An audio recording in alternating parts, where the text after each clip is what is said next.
Mga idol, bago po ang lahat, una muna. Sa lahat po ng gustong magpa-shoutout, comment down below, at sa darating na linggo ay iisa-isahin ko para dun ko po kayo may shout. Tuwing Sunday po ang shoutout natin mga idol.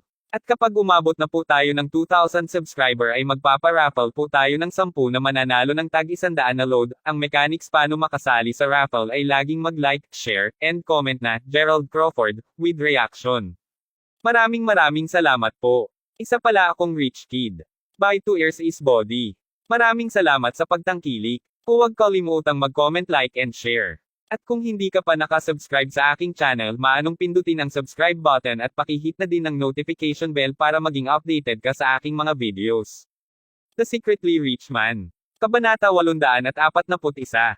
Sino ito? Habang ang iba ay nakatingin sa bawat isa sa pagkabigo, si Manager Hoddle, na gumagamit ng kanyang libreng oras, ay pumasok sa silid ng pagtanggap ng VIP. Sa sandaling nakita siya ni Yuma, nagbigay siya ng banayad ng ngiti bago sinabi, Manager Hoddle. Taos-pusong paghingi ng paumanhin para sa pagiging hindi pansin sa iyo ngayon, Tagapangulo Yaleman. Napakaraming magagawa. Inaasahan kong tiisin mo ako sandali, sagot ni Manager Hoddle. Narinig iyon, sinabi ni Yuma, masyado kang magiliw. Alam kong alam na ang Trust Deck Group ay sobrang abala araw-araw. Habang ganoon, naglaan ka pa rin ng oras upang dumalo at pinahahalagahan ko iyon. Bilang tugon, nagbuntong hininga si Manager Hoddle bago sabihin sa pagsasalita nito, Tagapangulo Yaleman, tinanong ko ang tungkol sa insidente na binanggit mo noon. Gayunpaman kung nauugnay ito sa mga isyu sa pagbid at panukala, si Chairman Zelly, ang aking superior, ay kasalukuyang walang oras upang tingnan ito. Maaaring maghintay ka muna sandali bago siya makadalo sa pangyayaring iyon. Mabuti ang lahat, Manager Hoddle. Nagtitiwala ako sa iyong kakayahang gumawa ng kaayusan. Sumagot si Yuma sa isang medyo masalimuot na paraan. Nang marinig iyon, tiningnan ni Manager Hoddle ang kanyang relo bago sabihin, sa isang nagdududa na tono, gayunpaman, kung ano ang kakaiba. Sinabi ni Chairman Zelly na ang tao ay dapat na dumating matagal na. Nagtataka ako kung bakit hindi pa sila nakakarating, maaari na ba siya rito? Napaisip si Manager Hoddle sa kanyang sarili. Habang nahuhulog ang kanyang tingin sa pintuan, tinanong ni Leia, isang babaeng tagatanggap, na, maaari ko bang malaman kung sino ang hinihintay mo, Manager Hoddle? Magsalita tungkol sa Diablo. Malapit na lang akong hanapin ka. Maaari mo bang suriin sa pagtanggap kung dumating na si Miss Bea Yaleman? Miss Bea Yaleman. Ulit ni Leia, malinaw na natigilan nang lumingon siya kay Bea na nakatayo pa rin sa gilid. Mismong si Yuma at Rose ang natigilan. Ano na lang? Bakit hinahanap ni Manager Hoddle si Bea? Manager Hoddle. Ang batang babae dito ay si Bea Yaleman. Sagot ni Leia habang nakaturo kay Bea. Sa sandaling marinig niya yon, agad na nagbago ang ekspresyon ni Manager Hoddle at sumugod siya sa kanya bago magtanong, Miss Yaleman ka? Maaari ba kayong nandito ngayon upang makilala ang chairman? Tama iyan. Dumating ako upang makilala si Chairman Caden Zelly, sagot ni Bea na tumango, sa wakas ay nakahinga ng maluwag. Tama yan, bakit pa ako kalokohan ni Gerald sa ganoong bagay? Sinabi niya sa akin na mayroon siyang paraan, at naniniwala ako na tutuperin niya ang kanyang sinabi. Pagkuha ng kumpirmasyong kailangan niya, sinampal ni Manager Hoddle ang kanyang mga hita bago sinabi, nako. Hindi ko inaasahan na maaga ka pala nang narito. Inutusan pa ako ni Chairman Zelly na personal akong maligayang pagdating. Narinig na sinabi niya iyon, lahat ay lalong natigilan kaysa dati. Lalo na ito para kay Rose na ang bibig ay nakanganga ngayon ng sobrang lapad na halos nakakatawa ito. Manager Hoddle, sigurado ka bang hindi ka nagkakamali? Mayroon bang isang tao na tinatawag na Caden Zelly sa pangkat? Hindi makapaniwalang tanong ni Rose habang nakatingin si Isabel at Yura kay Bea sa nasusunog na panibugho. Isa siya sa mga nakatataas dito na laging pinapanatiling mababang profile. Pinag-uusapan kung alin, Madam Gosling, masama sa iyo na talakayin ang pangalan ng aking superior, hindi ba sa tingin mo? Tumugon kay Manager Hoddle sa isang nagtataka na tono. Ang pagiging isa sa mga nakatataas sa pangkat na ginusto ang pagtatrabaho sa likod ng mga eksena, hindi na kailangan para sa mga casual na maliliit na fries upang malaman ang pangalan ni Caden. Humihingi ka ng tawad. Nais ko lang kumpirmahin kung may pagkakamali. Kung tutuusin, si Bea ay isang empleyado lamang sa aking kumpanya. Bakit magkakaroon pa siya ng pribilehiyo na personal mong malugod ka? Sabi ni Rose. Ang tanging nakakaalam kung bakit si Chairman Zelly. Anuman, narito ka upang makipag-ayos sa proyekto, di ba, Miss Yaleman? Magalang na sagot ni Manager Hoddle habang nakabelang ang tingin kay Bea. Matapos makita ang matibay na pagtango ni Bea pagkatapos ay nagpatuloy si Manager Hoddle, napakahusay. Naghanda na si Chairman Zelly ng isang seremonya sa pag-sign para sa iyo sa itaas. Kung wala nang iba pa, magpatuloy tayo sa ngayon, hindi ba? Ha, pinapirmahan na namin ito. Sagot ni Bea, na mangha. Nauna nang naisip ni Bea na kakailanganin pa niyang makipag-ayos ng mabuti sa pagdating. Kung sa bagay kahit na may tamang koneksyon si Gerald tulad ng ginawa ni Yer, bibigyan lamang niya ang kanyang pag-access sa battlefield. Nagulat siya, ang mga bagay ay tumatakbo ng hindi kapanipaniwala ng maayos. Ang mas nakakagulat ay ang katotohanan na ang kanyang pinsan ay talagang pamilyar sa isa sa mga nakatataas mula sa Trust Deck Group. Ilang sandali pa ay may dumaan na isang babaeng usher at hinawakan ang bag ni Bea para sa kanya habang sinusundan niya si Manager Hoddle sa taas. Maaari ba silang gumawa ng ilang uri ng pagkakamali, nanay? Kabanata 842. Tinanong ni Yer ang katanungang iyon sa sobrang paniniwala niya. Tama iyan. Upang isipin na inaangkin pa niya na ito ay dahil sa mga koneksyon ni Gerald. Paano niya nalalaman ang mga taong mataas ang ranggo? Paano ito posible? Inggit na si Isabel. Matapos mapahiya ng ganoon, sigurado silang lahat ngayon ay nakatingin sa dalawang pamilya na may mga panunuyang titig. Si Rose mismo ay iniisip ngayon kung paano nag-withdraw ng $1,000,000 si Gerald kamakalawa lamang. Naalala niya rin ang sinabi sa kanya ni Yer tungkol sa damit ni Gerald. Idagdag ito sa katotohanang nakita na niya ngayon sa kanyang sariling mga mata na si Gerald ay may kakayahang humugot ng mga kwerdas mula sa loob ng pangkat ng Trust Deck, tiyak na sigurado siya na hindi siya ordinaryong tao. Hamintay ka ng 1 minuto. Putol ni Rose habang si Isabel at ang kanyang ina ay nagpapalitan pa ng mga nakakainggit na salita sa inis nila. Hindi kaya hindi natin nasisiyasat ng husto ang background ni Gerald. Talaga nga ba hindi siya isang mahirap? Paano pa siya magkakaroon ng labis na paggasta? Ipapaliwanag nito kung bakit mayroon siyang napakalakas na koneksyon din. Sabi ni Rose sa seryosong tono. Nang marinig iyon, natahimik ang lahat. Kung sa bagay, walang gustong maniwala dito. Gayunpaman, nag-aatubili tulad nila, maliwanag ang katotohanan. Ako, tumanggi akong maniwala dyan. Hindi posible ito. Idineklarang pangalawang tiyahin habang umiling-iling siya. Sa katunayan, hindi rin kami naniniwala dyan. Dagdag sina Yer at Isabel ng sabay. Pagkatapos nito, tumahimik sandali si Rose. Dahil siya ay sanay na sa pagiging mad-ulosh, ang kanyang kakayahang itago ang kanyang emosyon ay napakahusay na walang mahuhulaan kung ano ang iniisip niya habang siya ay pansamantalang huminto. Gayunpaman sa paglaon, itinakip ni Rose ang kanyang mga kamay sa kanyang bibig sa pagkabigla ng mapagtanto niya ang isang nakakatakot. Nakita ang reaksyon niya, maging sina Yuma at Yer ay nakaramdam ng takot. Ina, ano ang nangyayari? Tanong agad ni Yer. Hindi na kailangang maging sobrang gusot, hipag. Marahil ay tinulungan lamang ni Gerald si Chairman Zelly noong nakaraan. Kung totoong nangyari iyon, maaari nang bayaran ng chairman ang pabor kay Gerald. Ang posibilidad na iyon ay hindi sa labas ng tanong, tama ba? Mungkahin ni pangalawang tiyahin. Narinig iyon kumaibot ang mga talukap ng mata ni Rose habang umiling siya bago sinabi, nakalimutan mo na ba ang kasalukuyang natanggap na Lady Yelman ngayon? Ang nagkakahalaga ng $150,000,000. Ibig mong sabihin ang kasalukuyan na ibinigay ng mahiwagang G. Crawford.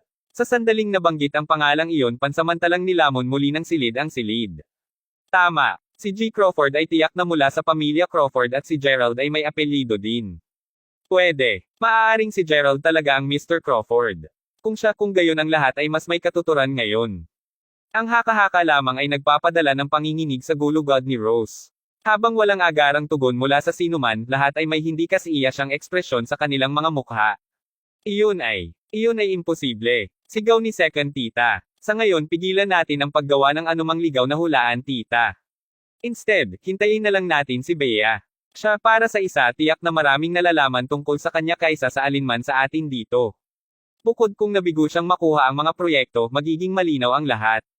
Hanggang doon wala kaming paraan upang mapatunayan na talagang malakas si Gerald, dagdag ni Isabel. Totoo yan. Fine. Hintayin na lang natin ang pagbabalik ni Bea. Mga 40 minuto ang lumipas nang bumalik si Bea sa wakas. Gayunpaman sa oras na ito, mayroon siyang 5 mga file ng dokumento sa kamay. Ang kanyang tiyahin at ang iba pa ay hinihintay siya sa pintuan sa buong oras na ito at nang makita ang mga kontrata, laking gulat nila na agad silang tumawag, Bea. Ikaw, nilagdaan mo na ang lahat ng iyon. Hindi makapaniwalang tanong ni Rose. Mayroon na akong 5 pangunahing proyekto mula sa pangkat ng Trust Deck na sumasaklaw mula sa taong ito hanggang sa susunod. Tuwang-tuwa na sagot ni Bea. Tingnan mo na subukan mong bullayan ulit ako at ang aking ina simula ngayon. Napaisip si Bea sa sarili. Matapos sabihin iyon, agad siyang nagsimulang maglakad palayo nang hindi man lang nag-abalang tingnan ang nagtataka na karamihan. Huminto ka dyan. Sigaw ni Rose. Anong gusto mo? Manalo ka. Huwag isiping maaari mong kumilos lahat ng smog dahil lamang sa nakakuha ka ng ilang mga proyekto. Ano man, gusto kong magtanong tungkol kay Gerald. Paano siya napakaraming malakas na koneksyon? At paano sa lupa na nagawa niyang pamilyar kay Chairman Zelly sa una? Panipi. Kabanata 843. Hindi ko alam. Bakit hindi mo siya tanungin sa sarili mo? Sabi ni Bea bago kaagad umalis. Tapos na ang lahat ngayon. Tiyak na si Bea ang gumawa ng pinakamalaking kontribusyon sa oras na ito. Sigaw ni Yer. Bakit ka ba nababahala? Marahil ay hindi makakagawa si Bea ng anumang malaki dito. Gayunpaman, hindi siya ang pinakamalaking isyu ngayon. Ang pangunahing bagay na dapat nating alalahanin ay ang anak ni Beach, si Gerald. Kailangan nating alamin kung gaano ang lakas na tunay na hawak niya.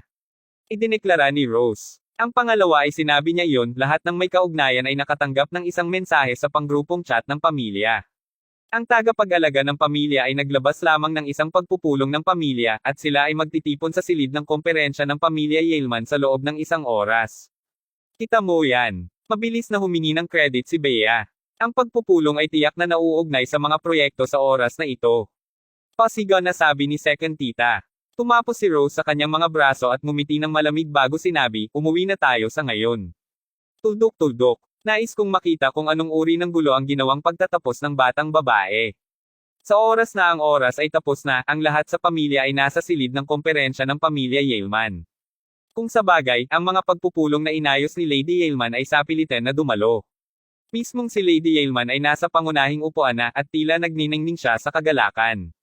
Sigurado akong alam na ng karamihan sa inyo kung bakit ako nag-o-host sa pulong ng pamilya. Tama, nandito kayong lahat upang mapanood ako na pinupuri si Bea. To think na nagawa niya ang lahat tapos ng tanghali nang napag-usapan ko lang kaninang umaga. Tiyak na napagsisikapan niya. Hindi lamang niya natapos ang gawain, nagdala pa siya sa aming pamilya ng 5 bagong proyekto. Sa pagsang-ayon ng Trust Deck Group na magkaroon ng isang malalim na ugnayan sa kooperatiba kay Bea mula ngayon, masasabi kong ligtas na talagang malaki ang naibigay niya sa pamilyang Yaleman. Inanunsyo ni Lady Yaleman na may ngiti na napakalawak na kahit ang kanyang mga kunot ay tila kumikinang. Narinig iyon, ang lahat ay nakatingin lamang kay Bea na hindi makapaniwala. Moving on, may pag-aayos din ako para ibalita. Hindi lang si Bea ang magiging namamahala sa 5 mga proyekto, ngunit bibigyan din siya ng mga tungkulin bilang pangkalahatang tagapamahala ng departamento ng proyekto pati na rin ang vice-presidente ng Yaleman Construction Group. Idineklara ni Lady Yaleman. Ano? Nang marinig iyon, isang nakakabinging ingay ang pumapalibot sa silid. Mismong si Yer ay nararamdaman na natanggap lamang niya ang isang napakalaking sipa-sagat. Kung sa bagay, bago ang kanyang kaarawan, tiyak na may iba pang plano si Lady Yaleman. Sinabi niya na siya ay magiging vice-presidente ng Yaleman Construction Group at opisyal niyang ipahayag ito pagkatapos ng kanyang birthday party. Ngunit narito siya, pagbibigay ng post kay Bea sa halip. Sa kabilang banda, nararamdaman ni Rose na kumikislot ng bahagya sa labi sa pag-iisip na masisiyahan si Bea sa mga katulad na pribilehiyo sa kanila mula ngayon. Ipagpatuloy lamang ang pagpapanatili ng isang mahusay na pakikipag-ugnayan sa Trust Deck Group Bea. Naniniwala ako sa iyo, sabi ni Lady Yaleman. Sa tapos na ang pangunahing anunsyo, ang pagpupulong ay nagpatuloy tulad ng dati. Maraming iba pang mga bagay ang tinalakay bago natapos ang pagpupulong. Habang pinapanood niya ang pag-alis ni Bea, si Rose, na nanatili sa likod, ay lumingon kay Lady Yaleman bago sinabi sa isang hinay na tono, Inay. Bagaman totoo na pinatunayan ni Bea ang kanyang mga kakayahan at dapat talaga siya ay bigyan ng papuri at pampatibay loob, nais kong kumpirmahin kung seryoso ka sa paglalagay sa kanya sa singil, syempre ako. Si Bea ang nakakuha ng mga proyekto. Likas lamang sa kanya na makuha ang papel na iyan, sagot ni Lady Yaleman. Totoo iyon, ngunit isaalang-alang ang katotohanan na kahit ano pa man, babae pa rin si Bea. Isinasantabi ang kanyang kakayahang hawakan ng maayos ang tungkulin bilang vice-presidente sa sandaling ito, hindi na siya eksaktong bata, nanay. Tiyak na ikakasal siya sa loob ng susunod na 2 taon o higit pa, at kapag nangyari iyon, mapupunta siya sa ibang pamilya. Nang marinig iyon, natagpuan ni Lady Yaleman ang kanyang sarili na dahan-daang kumakalma mula sa kanyang kanina pang kaguluhan. Ano pa, hindi kailanman nagkaroon ng karanasan si Bea na maging isang superior. Siya ay nagtrabaho lamang bilang isang subordinate para sa habang siya ay nabubuhay. Simple lang akong nag-aalala na hindi niya mahawakan ang ganitong uri ng responsibilidad, kahit papaano hindi pa. Ang isa pang dahilan na nag-aalala ako ay dahil sa kanyang kabaitan. Ginagawa itong madaling kapitan sa panlilinlang. Tingnan lamang ang aming matalinong Yuma. Kahit siya ay nauwi sa panloloko ng mga long. Hindi makatiis si Bea laban sa mga ganyang tao. Dagdag ni Rose sabay buntong hininga. Matapos mag-isip sandali, nag-order si Lady Yelman ng Sheldon, sabihin mo kay Bea na bumalik sa conference room.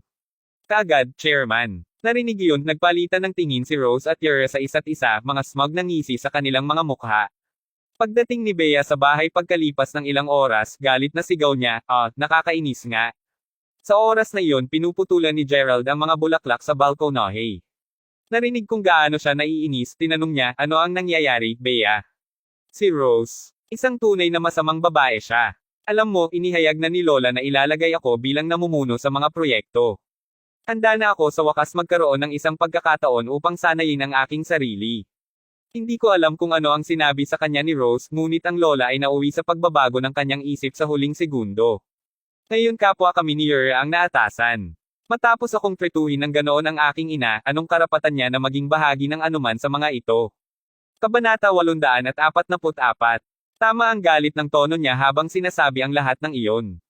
Hindi alintana kung bahagi siya o hindi, huwag kalimutan na ikaw ang may kapangyarihan dito. Nakikipagtulungan sa iyo ang pangkat ng trust deck. Hindi Yura, paalala ni Gerald. Totoo yan. Hindi ko na dapat matakot pa.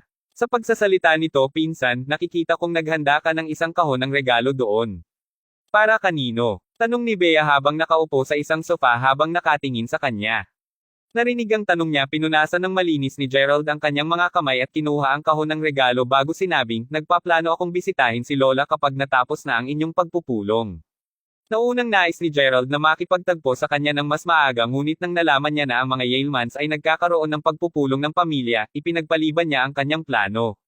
Kung sa bagay, ayaw talaga niyang makitungo sa first tita at sa iba pa. Parin, hindi ba ikaw ang osisero? Naisip mo ba na ito ay regalo sa kaarawan para sa iyo? Dagdag ni Gerald na may pisngi ng ngiti sa labi. Naalala niya sa sandaling iyon na ang kaarawan ni Bea ay sa loob ng 2 araw. Bilang tugon, inilabas ni Bea ang dila bago sinabi, hindi. Anuman dahil tapos na ang pagpupulong, bibisitahin ko si Lola ngayon. Nabalitaan kong maaga pa pala siya ngayon. Habang ang kanyang tono ay casual, si Gerald ay matapat na nakaramdam ng labis na pagkabalisa dahil siya, pagkatapos ng lahat, tungkol sa talakayin ng pagkakasundo sa kanyang nakakatakot na Lola. Pagdating sa bahay niya, gayunpaman, una niyang nabangga sina Yura at Rose na namamasyal. Ang mag-ina ay medyo nag-iingat kay Gerald sa puntong ito matapos ang lahat ng nangyari. Ano ang ginagawa mo dito sa ganitong oras, Gerald? Tanong ni Yura. Dumating ako upang makilala ang Lola. Sagot ni Gerald. Manalo ka. Nakaon na si Lady Yelman. Kung mayroon man, maaari mo lamang itong talakayin. Sabi ni Rose habang nakabraso. Salamat, ngunit mabait akong tumatanggi. Malamig na sabi ni Gerald bago tumalikod upang maglakad palayo sa duo. Hawakan mo dyan. Anong uri ng tono iyon? Galit na ungol ni Rose nang makita niya kung gaano siya kawalang respeto kay Gerald sa harap ng iba pa niyang mga nasasakupan. May problema ba? Sagot ni Gerald habang tumalikod at tiningnan ulit siya. Sa sandaling makita niya ang kanyang nagyayelong sulyap, sandali na naging gapos ng dila si Rose at napunta lamang sa pagsasabing. Tuldok. Wala sa pamamagitan nito, napanood niya habang papasok sa bahay si Gerald. Nay, ang bukol na iyon ay lalong lumalabas sa araw. Sa totoo lang natakot ka ba sa kanya? Tanong ni Yura na hindi nasiyahan. Ano? Natatakot? Ako. Sagot ni Rose na hindi makapaniwala. Sa ganoon, simpleng tumango si Yura. Matapos maproseso ang kanyang damdamin para sa isang segundo, napagtanto ni Rose na ang kanyang anak ay tama. Ang damdamin ay panandalian lamang, ngunit mahinang inalala ni Rose ang kanyang puso sandaling lumaktaw ng matalo nang masulyapan siya ni Gerald. Ang emosyon ay maaaring maging kakaiba sa mga oras. Pagkatapos ng lahat ng una niyang makilala si Gerald ilang araw na ang nakakalipas, hindi siya gaanong malamig at malayo sa kanya. Gayunman sadyang naiinis lang siya sa kanya noon. Hindi niya masyadong iniisip ang tungkol sa kanya at pasimpleng kinutya niya ayon sa gusto niya. Upang isipin na iyan ay ilang araw lamang ang nakakalipas. Ngayon siya pa rin ang parehong tao na may parehong pagkatao, subalit si Rose ay halos walang kumpiyansa na insulahin siya. Kahit na ayaw niyang maniwala, kailangan lang niya. Napunta siya sa mga tuntunin na siya nga ay kinilabutan sa kanya nang masulyapan niya ito. Gayunpaman, bakit siya takot na takot sa kanya ngayon? Chairman, narito si G. Gerald. Sinabi ni Sheldon na malapit nang dumulog si Lady Yeilman para sa gabi. Natigilan, naisip niya sandali bago sumagot, hayaan mo siya. Kabanata 845. Dahil ang kalagayan ng iyong katawan ay hindi pa napakahusay kamakailan, bumili ako ng ilang mga suplemento sa kalusugan para sa iyo, Lola. Sabi ni Gerald habang itinabi ang kanyang regalo sabay pasok niya. Manalo ka. Napakadalas na makita kang nag-iisip. Sagot ni Lady Yeilman sa isang solemn na tono. Kung sabagay, si Gerald ay dumating nang walang dala sa kanyang tunay na kaarawan sa araw na iyon. Anuman kahit na totoo na tinanggihan niya si Yulia, dapat niyang aminin na malapit na imposibleng ganap na hatiin ang ugnayan ng ina at anak na babae. Ano pa sina Gerald at Jessica ay kapwa mga biolohikal niyang apo. Bilang isang lola, siya ay matapat na laging nais na kahit papaano magkaroon ng ilang uri ng pakikipag-ugnay sa kanya. Gayunpaman nang una niyang makita ang kaawa-awang hitsura ni Gerald, agad niyang naalala kay Dylan. Parehas na magkatulad ang mag-ama. Magkatulad din ang kanilang mga katangian. Ang mga ito ay simpleng mga uri ng tao na hindi kailanman gumanti o lumaban-laban sa iba kahit na sila ay pinagalitan o binugbog. Matapos ang isang medyo nakagagalit na katahimikan, tinanong ni Lady Yeilman. Ang iyong ina ba ay namumuhay ng maayos sa lahat ng mga taon, Gerald? Meron siyang. Upang sabihin sa iyo ang totoo, madalas na namimiss ka ng aking ina. Sabi ni Gerald habang umayos ng upo. Manalo ka. Nagkakaroon siya ng magandang buhay kahit na siya ay kasama ng isang tao tulad ng iyong ama. Alam ko kung bakit ka narito, Gerald, at obligado akong sabihin sa iyo na hindi ka ugalian para sa pamilyang Yeilman na mamigay ng mga pag-aari sa mga mula sa labas ng pamilya. Maaari kang sumuko sana. Kung sabagay, mahigit na 20 taon na ngayon at wala pa akong naririnig na kahit isang salita mula sa babaeng iyon. Natatakot ako na baka ipalagay niya na namatay ako noon pa. Galit na sagot ni Lady Yeilman. Sa ganyan, ngumiti si Gerald bago sabihin, mangyaring huwag sabihin iyon, Lola. Sa totoo lang wala ako rito para sa alinman sa mga pag-aari ng pamilya Yeilman. Ang dahilan kung bakit ako narito ay upang i-moderate ang sama ng loob mo at nanay. Katamtaman. Hindi na rin ako nabubuhay ng mas matagal pa kaya't ano ang punto doon. Bukod, lahat ng ito ay nagsimula nang tumakbo siya mula sa kasal sa taong iyon. Hindi lamang ito naging sanhi ng paninindigan ng pamilyang Lins laban sa mga Yeilmans tulad ng mga masugid na aso, ito rin ang dahilan kung bakit ang posisyon ng aming pamilya ay patuloy na lumala sa buong mga taon. Habang kami ang pinuno ng 4 na malalaking pamilya dito noon, kami na ang huli. Tunay na naghirap kami ng husto dahil sa kanya. Ganting sagot ni Lady Yeilman habang lalong nagalit. Habang totoo yan, ang pamilyang Lins ay nawasak ng iba pa sandali, hindi. Sagot ni Gerald habang dahan-dahan niyang itinaas ang ulo. Narinig yun, natigilan si Lady Yeilman. Mula sa kanyang paningin at kung paano niya ito nasabi, nagawa niyang makuha ang sinusubukan niyang ipahiwatig. May sasabihin lang ako dahil nandito na ako ngayon. Hindi ganap na kasalanan ng aking ina ang tungkol sa nangyari noon. Sa lahat ng nararapat na paggalang, bahagyang responsable ka para sa lahat ng iyon. Bukod, nagbabago ang mga bagay. Maaaring naisip mo na ang aking ama ay isang tagapayat noon, ngunit sino ang sasabihin na nanatili siyang pareho pagkalipas ng 20 taon? Hindi alintana, sana ay makapagpahinga ka ng maayos, Lola. Babalikan kita ulit ng ilang araw, sabi ni Gerald nang tumayo na siya para umalis. Nagtatakang nakatitig lang sa likuran ni Lady Yeilman paglabas niya ng silid. Ito ang kauna-unahang pagkakataon na nagkaroon siya ng formal na pakikipag-chat sa kanyang apo, at ito rin ang sandali nang napagtanto niya na si Gerald ay hindi isang mahina na oo-tao tulad ng kung paano niya ipinakita ang kanyang sarili.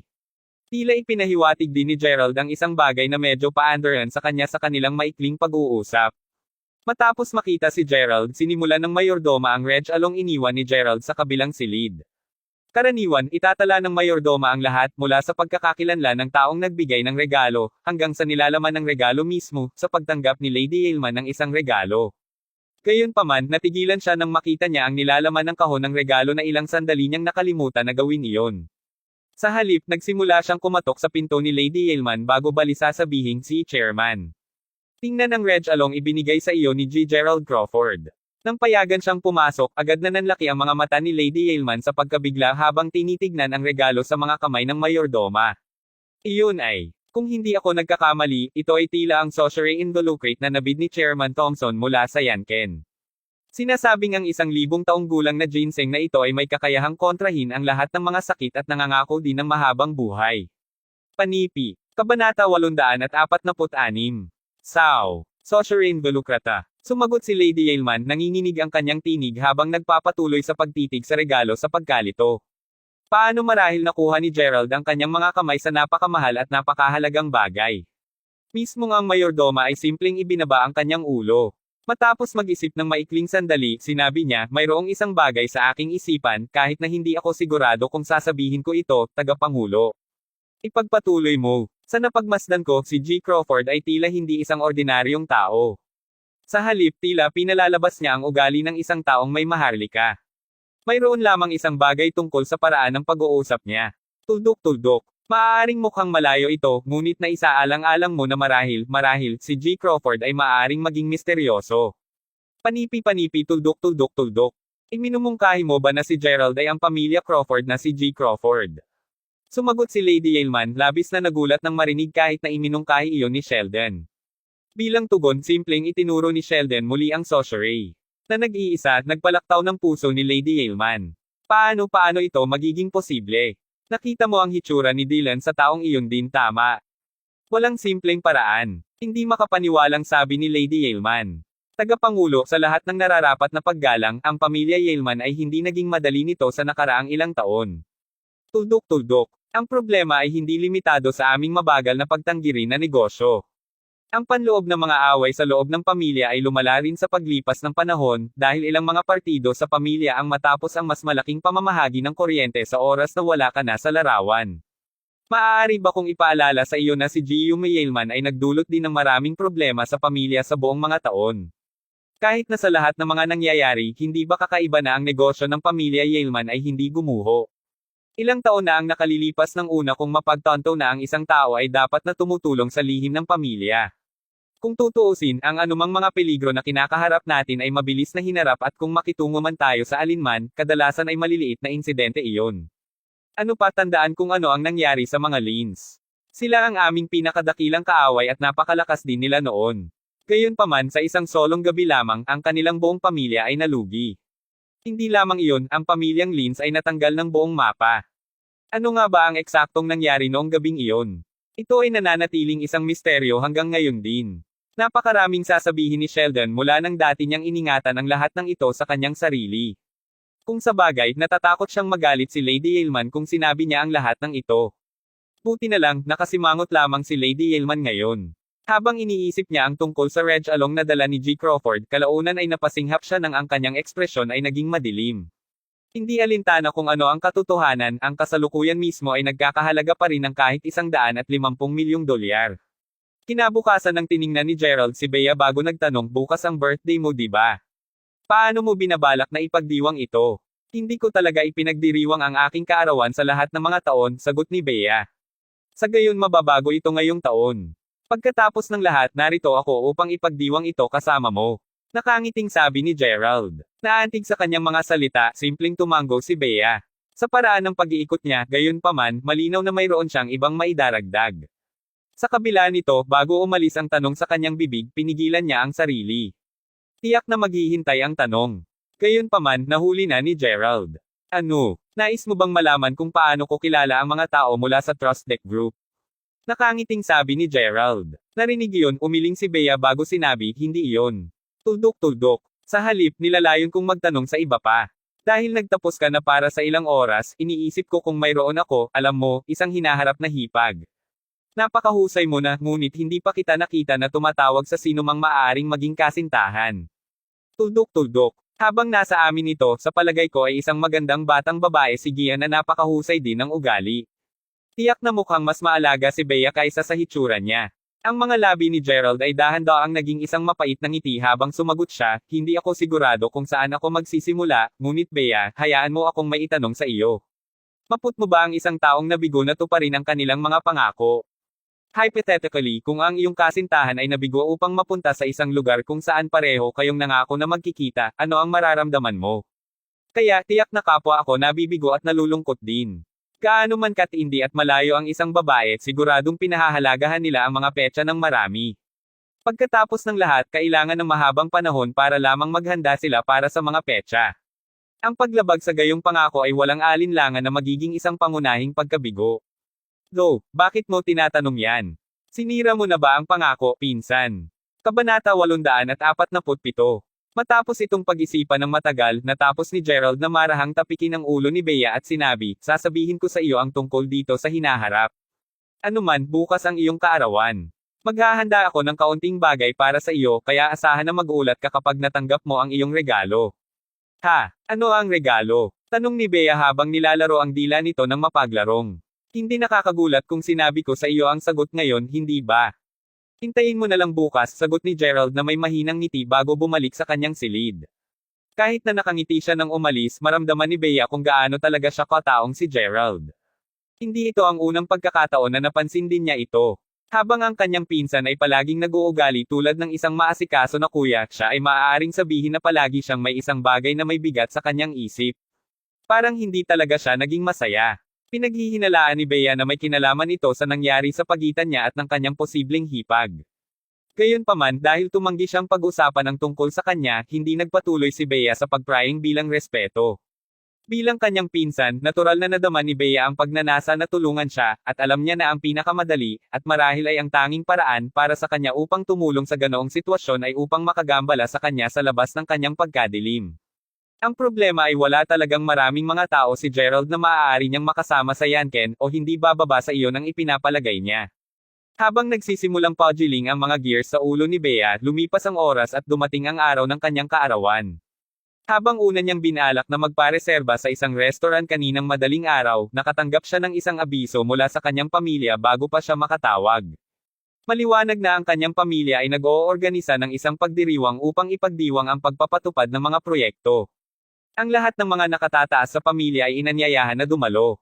Pagkatapos ng lahat, napakatagal mula nang gaganapin ang isang pagdiriwang na partido, patungkol sa pag-sign ng mga kontrata, gaganapin. Mula sa maaalala ni Bea, ang huling pagkakataong ginanap ang katulad na pagdiriwang ay 12 taon na ang nakalilipas. Maaaring ipahiwatig lamang nito na ang partido sa oras na ito ay magiging labis na dakila. Napakahusay, sa katunayan, na ang ika-80 taong kaarawan ni Lady Yaleman ay maaaring hindi man makalapit sa karibal nito. Dahil inanyayahan ng mga Yalemans ang bawat isa na posibleng naiisip nila, hindi man lang naglakas loob na isipin ni Bea na patawarin ang sarili.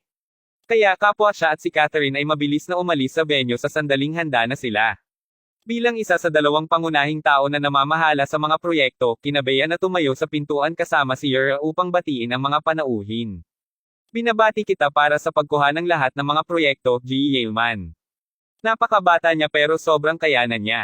Gaano kahanga-hanga. Ang hinaharap ng pamilyang Yaleman ay tunay na nakasalalay sa iyo ngayon, G. Yaleman. Hoy, G. Yaleman. Dapat ay tinutugunan natin siya bilang Chairman Yaleman ngayon. Alinmang paraan, binabati kita.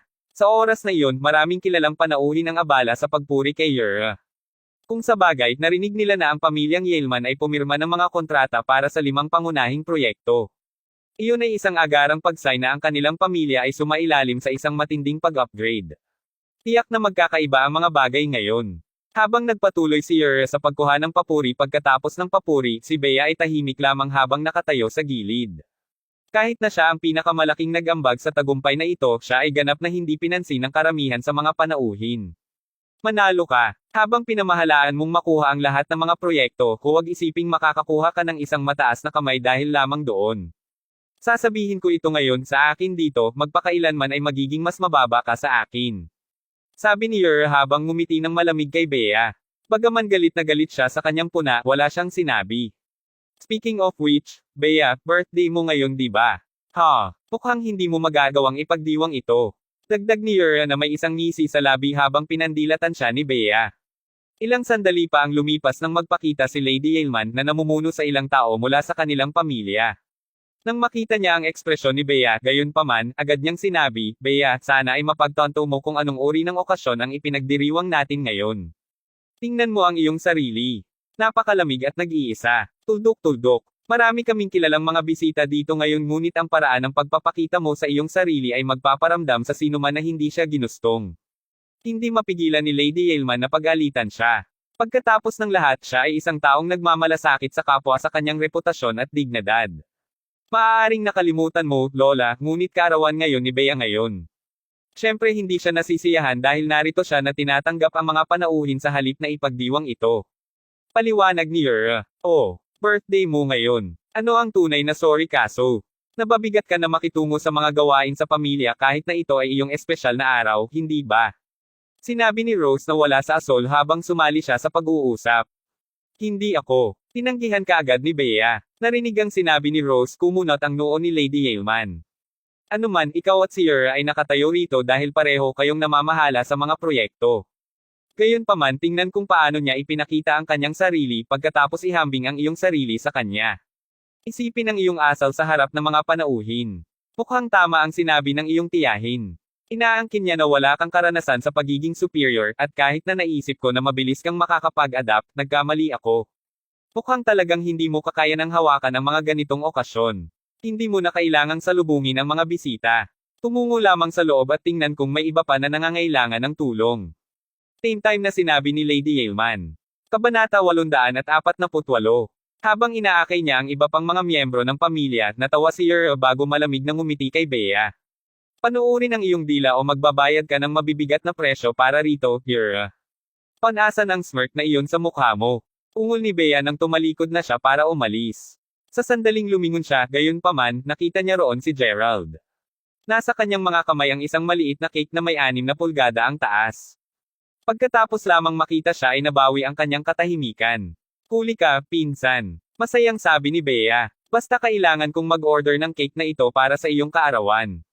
Sagot ni Gerald habang iniangat ang cake sa kanyang mga kamay para makita niya ito. Manalo ka. Tunay kang nagmula sa isang nayon. Sino pa ang kumakain ng cake sa panahon ng kanilang kaarawan? Bailey. Sabi ni Yer na may isang nakakainis na ngiti. Well, gusto kong kumain ng cake, may problema ka ba dyan? Sagot ni Bea. Manalo ka. Hindi na rin ako magpapatuloy sa pag-abala sa iyo. Pang-iinis ni Yer. Hoy, Bea yan. Sa sandaling iyon, isang boses ang nagmula sa isang kotse na huminto lang sa pasukan ng bahay ng pamilya Yeoman. Dahan-dahan, 5 kababaihan, na lahat ay mukhang kasing edad ni Bea, ang lumabas sa sasakyan. Lahat sila ay pantay na maganda at matangkad. May, Yesenia, narito kayong lahat, sabi ni Bea habang kumakaway sa kanila. Ang mga batang babae ay medyo matalik na kaibigan ni Bea noong siya ay nasa universidad pa. Dahil sinabi ni Lady Yeoman na higit na mas masaya pagdating sa malalaking pagdiriwang na tulad nito, kahit ang mga nakababatang henerasyon sa pamilya ay pinayagan na mag-imbita ng kanilang mga kaibigan. Si Yer mismo ang nag-aanyaya ng ilang dating kaklase niya, at nakatayo sila ngayon sa paligid niya, pinagsasama siya. Napakasigla, Bea, sabi ng isa sa 5 batang babae na dumating na may ngiti sa labi. Sa katunayan, gayunpaman, dahil malaya ako ngayon, pumasok ka. Habang nandito tayo, ipapakilala kita sa pinsan ko. Sabi ni Bea. Partikular na binanggit niya si Gerald dahil bahagi ito ng kanyang plano. Hindi lang sila inimbitahan ni Bea dahil sa kabaitan ng kanyang puso. Inanyayahan din sila upang ang kanyang pinsan ay makilala ang maraming tao dito. Sa ganoong paraan, hindi na siya mag-iisa. Kahit na hindi pa niya alam kung ano ang nangyari sa pagitan ng kanyang pinsan at kasintahan, nagtaka siya kung ano ang mangyayari kung ang isang maganda niyang dating kaklase ay nahulog sa kanya. Pagkatapos ng lahat, palaging mahirap sabihin pagdating sa mga bagay na nauugnay sa pag-ibig at mga relasyon. Oh, pinsan mo ba yan? Gaano ka maasikaso sa kanya upang maalala ang iyong kaarawan? Ibig kong sabihin dinala niya ang maliit na cake. Sabi ng isa pa sa mga babae. Habang ang kanyang tono ay iminungkahi na ito ay isang papuri, wala sa 5 mga batang babae ang magagawang itago ng maayos ang bahagyang paghamak sa kanilang mga mata. Ang mga ito pagkatapos ng lahat, mga batang babae na nagmula sa medyo maimpluwensyang mga pamilya din sa Yanken. Kung mas malapit sila kay Bea, tiyak na bibigyan nila siya ng mga regalo sa kaarawan na nagkakahalaga ng hindi bababa sa $800. To think na pinsan lang siya ng pinsan niya ng 6 na pulgadang cake. Ang katotohanang kumanta si Bea ng mga papuri tungkol sa kanya noon ay nagdulot lamang ng pagkabigo sa kanila nang higit na malaman nila na marahil siya ay isang kapatagan lamang. Habang hindi nila mapigil ang mapangiti habang patuloy silang nakatingin kay Gerald, agad na nagbago ang kanilang ekspresyon nang makita nila ang 4 na matangkad at gwapong mga lalaki na papalapit sa kanila mula sa likuran niya, lahat sila ay nagbihis. Well, hello, magagandang kababaihan. Ito ang aming kauna-unahang pagkakataon dito sa bahay ng pamilya Yeoman, at iyon ang kaso para sa iyo rin. Bakit hindi kami magsasama-sama at magkakilala ng kaunti? Sinabi ng isa sa mga lalaki mula sa pangkat. Narinig iyon, lahat sila ay kaagad na nasisiyahan sa kagalakan habang sumasagot, oo naman, bakit hindi? Mismong si Yer ang ngumiti nang makita niyang hindi na sila mapakali ni Gerald. Isang lakad. Fancy iminumungkahi mo iyan. O sige, paano ito? Aayusin ko ang isang lingkod na manggenguna sa iyo. Bilang palitan, mas mahusay mong panatilihin ang kumpanya ng mga kagandahang ito ng maayos. Mahusay na ideya. Bulalas ng mga magaganda sa kanilang saya. Kabanata 849. Si Bea naman ay hindi nasisiyahan na marinig iyon. Kung sa bagay, sasabihin niya, malamang nahulaan niya na partikular niyang inanyayahan ang kanyang mga dating kaklase na ipakilala ang kanilang pinsan. Sinasadya talagang gawin ito ni Yura. Mas masaya ka sa akin. Hindi na kailangang maglakad-lakad sa kanila. Galit na sabi ni Bea.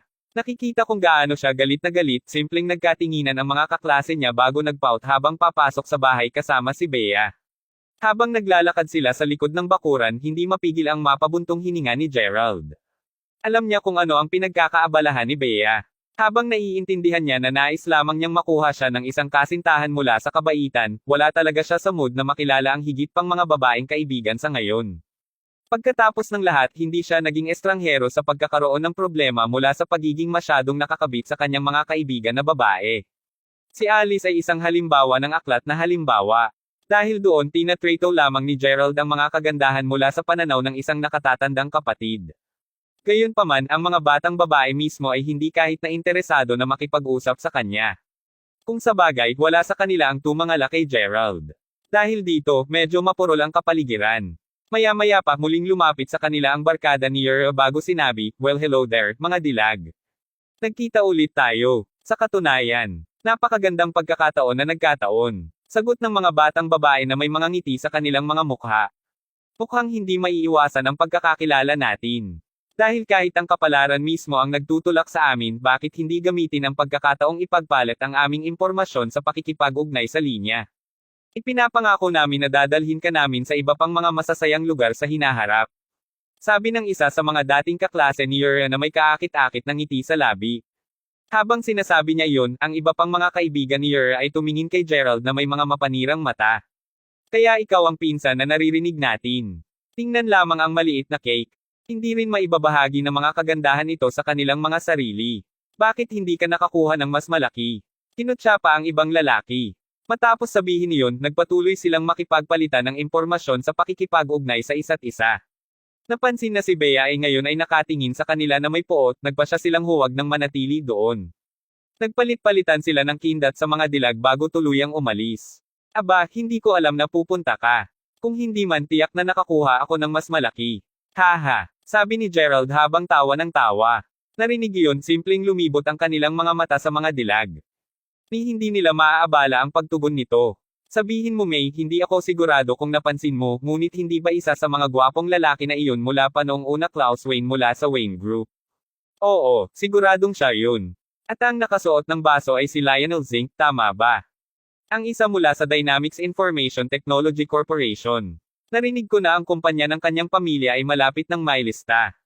Damn. Tulad ng inaasahan, walang ordinaryong tao ang maaaring nasa loob ng pangkat ng mga kaibigan. Kung sa bagay, lahat sila ay mula sa maimpluwensyang pamilya. Well, hindi ka ba nasasabik? May crush ka ba sa isa sa kanila o kung ano? Habang si May at ang iba pang mga batang babae ay nagpatuloy sa pagtalakay sa kanilang sarili ng nasasabik, napabuntong hininga lamang si Bea bago tumingin kay Gerald. Talagang pinahahalagahan kita sa pagbili mo sa akin ng cake na ito, pinsan. Ito ang totoo sa kauna-unahang pagkakataon na ipinagdiriwang ko ang aking kaarawan sa isang tao maliban sa aking ina. Kaya, hanapin natin ang isang lugar upang ibahagi ang cake sa pagitan natin. Sabi ni Bea habang nakahawak siya sa mga kamay ni Gerald, lubos na naantig sa kanyang pag-iisip.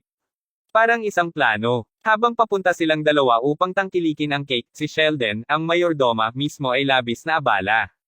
Dahil kumalat ang balita na ang mga Yalemans ay bumalik, ang sangkawan ng mga tao ay patuloy na dumarating sa buong umaga.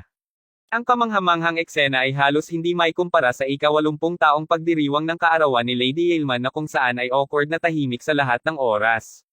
Gayunpaman, dahil pinayagan ni Lady Yaleman na maimbitahan ang mga bisita, marami sa mga panauhin doon ay hindi kahit mga tao na personal na kilala ng pamilya. Malapit na ay mag-aalas 3:30 at karamihan sa mga kilalang panauhin ay nakarating na noon. Alam yun, saka pumasok si Yura sa sala upang ihatid sila sa susunod. Dahil may kailangan pang tumayo sa pintuan, pumalit si Sheldon sa pwesto ni Yura. Medyo matagal pa ang lumipas at hindi marami pang mga panauhin ang inaasahang darating nang tumalikod si Sheldon upang muling pumasok sa bahay. Gayunpaman, bago niya ito magawa, nasulyapan ng sulok ng kanyang mata ang isang pangkat ng mga kotse na patungo sa bahay ng pamilya Yaleman.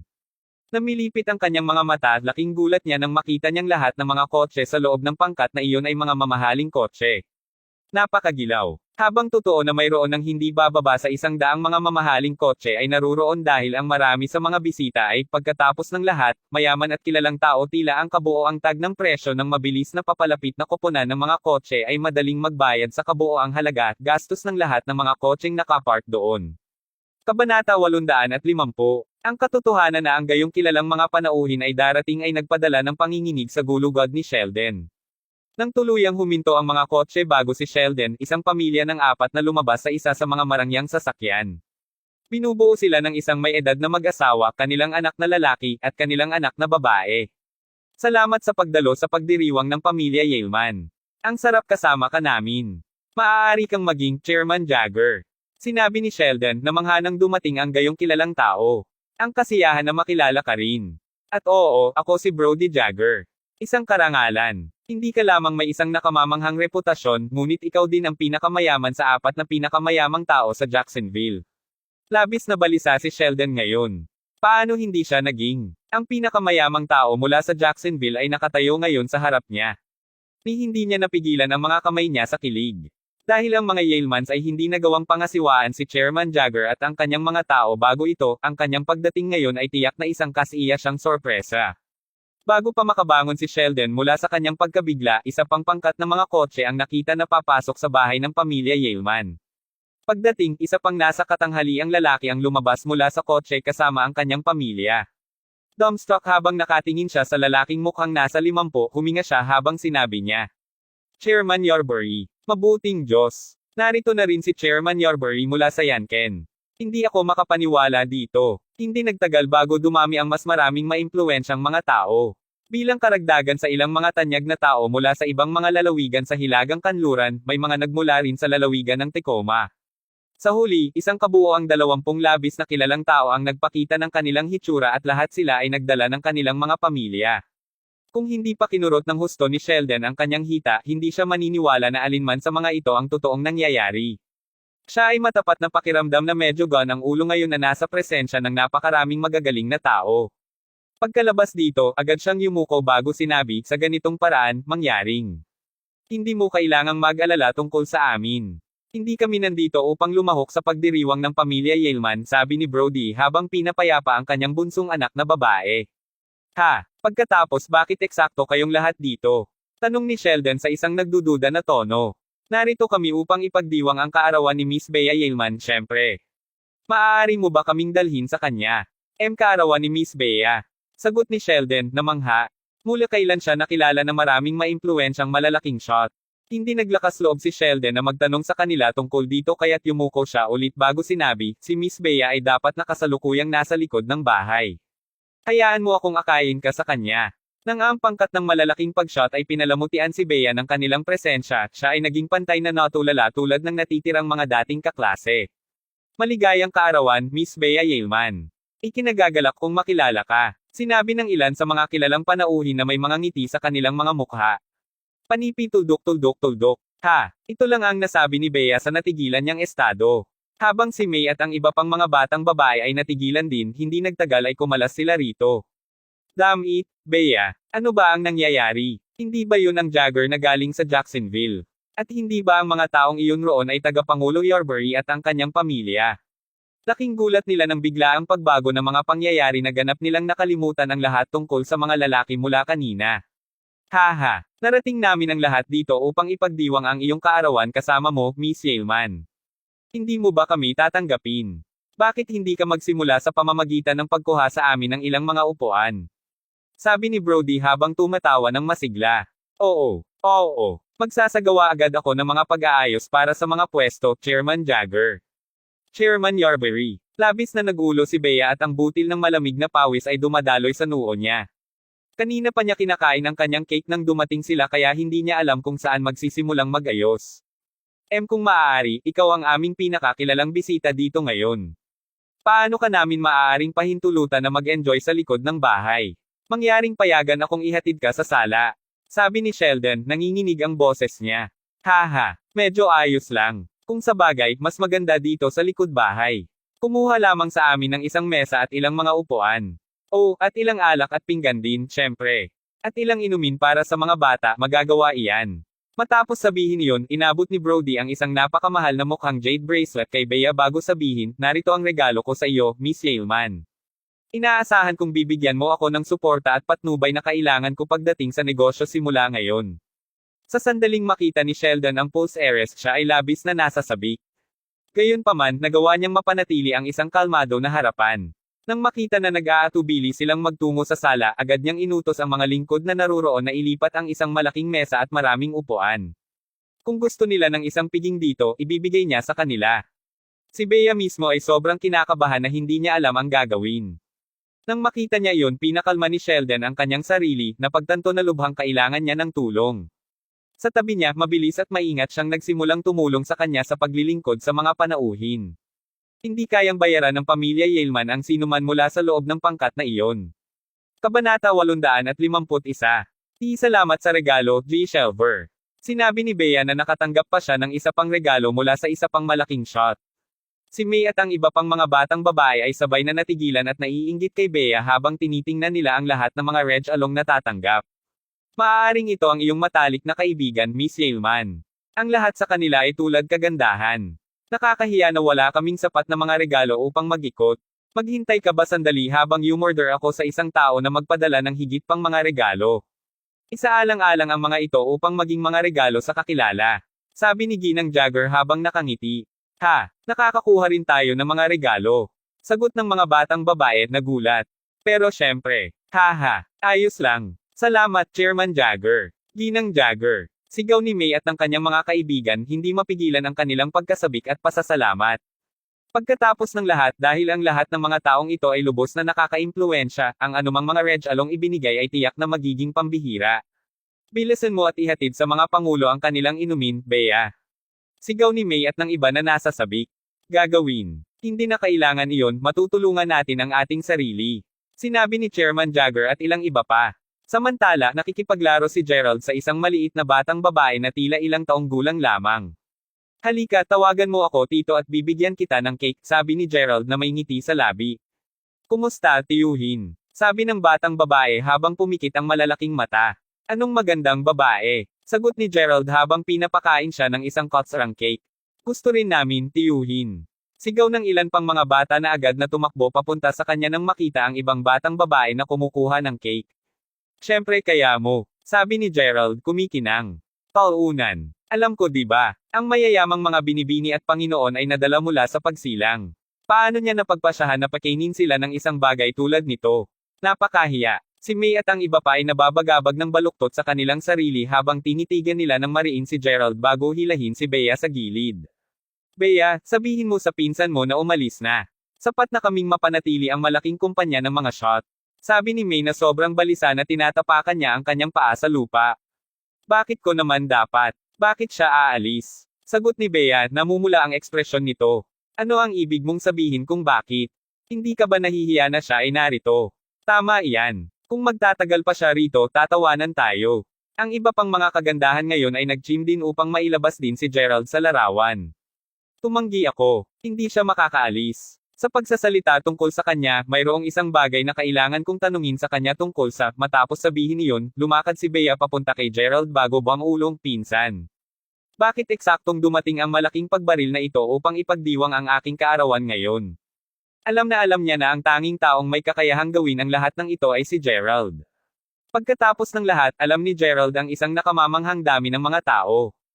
Ginawa siyang labis na misteryoso sa kanya. Sinabi ko naman sa'yo na sorpresa ka diba? Maligayang kaarawan. Gusto mo ba ng regalo mo? Sagot ni Gerald na may malambing na ngiti. Narinig iyon, nanlaki ang mga mata ni Bea. Kaya ito ay ang kanyang ginagawa. Paano? Paano ka nakakakuha ng napakaraming malalaking shot na lumapit upang ipagdiwang kasama ko? Excited na tanong ni Bea. Kalimutan ang pagtatanong kung gusto niya ang regalo, hindi niya kahit na ilagay ang isang halaga dito dahil ang Reg Along napakahusay.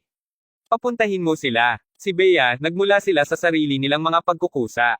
Hindi ka ba nakikinig? Nais nilang makipagtulungan sa iyo sa larangan ng negosyo sa hinaharap. Nakangiting sagot ni Gerald. Sa larangan ng negosyo. Pero ako, Kabanata 852. Ikaw uto na babae, narito ka. Hinanap kita lahat. Tinawag na nga kita pero hindi mo man lang dinampot. Alam mo, ang pagkabalisa ng iyong lola doon ka pa, bagaman nagalit na si Catherine nang tumapak siya, sa sandaling makita niya na ang kanyang anak na babae ay nag-ayos ng isang mesa sa likuran, lalo siyang nagalit. Pwede bang maging mas matino ka, Bea? Hindi ko sinabi sa iyo na ipagdiriwang namin ang iyong kaarawan ngayong gabi. Gaano kalala ang nais mong ipagdiwang ito para ma-host mo ito sa likod ng bahay? Para bang gusto mo si Rose at ang kanyang pamilya na magkaroon ng anumang bagay laban sa amin? Saway ni Catherine sa sobrang galit. Kakalad ka rin lamang niya palayo ang kanyang anak na babae nang makilala niya kung sino ang nakaupo sa mesa. Sa kanyang pagkabigla, si Catherine ay naglabas ng isang singgal bago takpan ang kanyang bibig ng kanyang mga kamay. Maliwanag na alam niya kung sino ang lahat sa mesa. Ina ka ni Miss Yaleman, tama. Ikinagagalak kung makilala ka. Dumating kami upang ipagdiwang ang kaarawan ni Miss Yaleman. Sinabi ng ilan sa mga kilalang panauhin na may mga ngiti sa kanilang mga mukha. Bagaman naisip niya na mali ang naririnig niya, sa oras na makita niya si Sheldon na naghahain sa kanila ng mga inumin, hindi nagtagal ay napagtanto niya na nagsasabi sila ng totoo. Aking kaarawan ng aking anak na babae. Pumunta ka dito upang ipagdiwang iyon. Si Catherine ay labis na nasasabik na sa totoo lang ay nalugi siya sa mga salita. Hindi maipahayag ng maayos ang kanyang sarili, ngayon ay masidi niyang kinuskos ang mga kamay. Gayunpaman sa pangalawa ay napansin niya na naroroon din si Gerald, naging mahigpit ang kanyang ekspresyon habang hinahawakan nito ang tainga bago sumigaw, tumayo ka na. Hindi mo ba nakikita na nandito ako? Paupo ako. Mabuting Diyos. Sumigaw ng isa sa malaking shot dahil lahat ng mahalaga sa pinangyarihan ay natigilan sa kanilang nasasaksihan. Sumunod ang pagklat at pag-crash ng sumunod si Chairman Jagger at ang ilan pa na hindi nila mahawakan ng maayos ang kanilang mga teacup sa pagkabigla nila.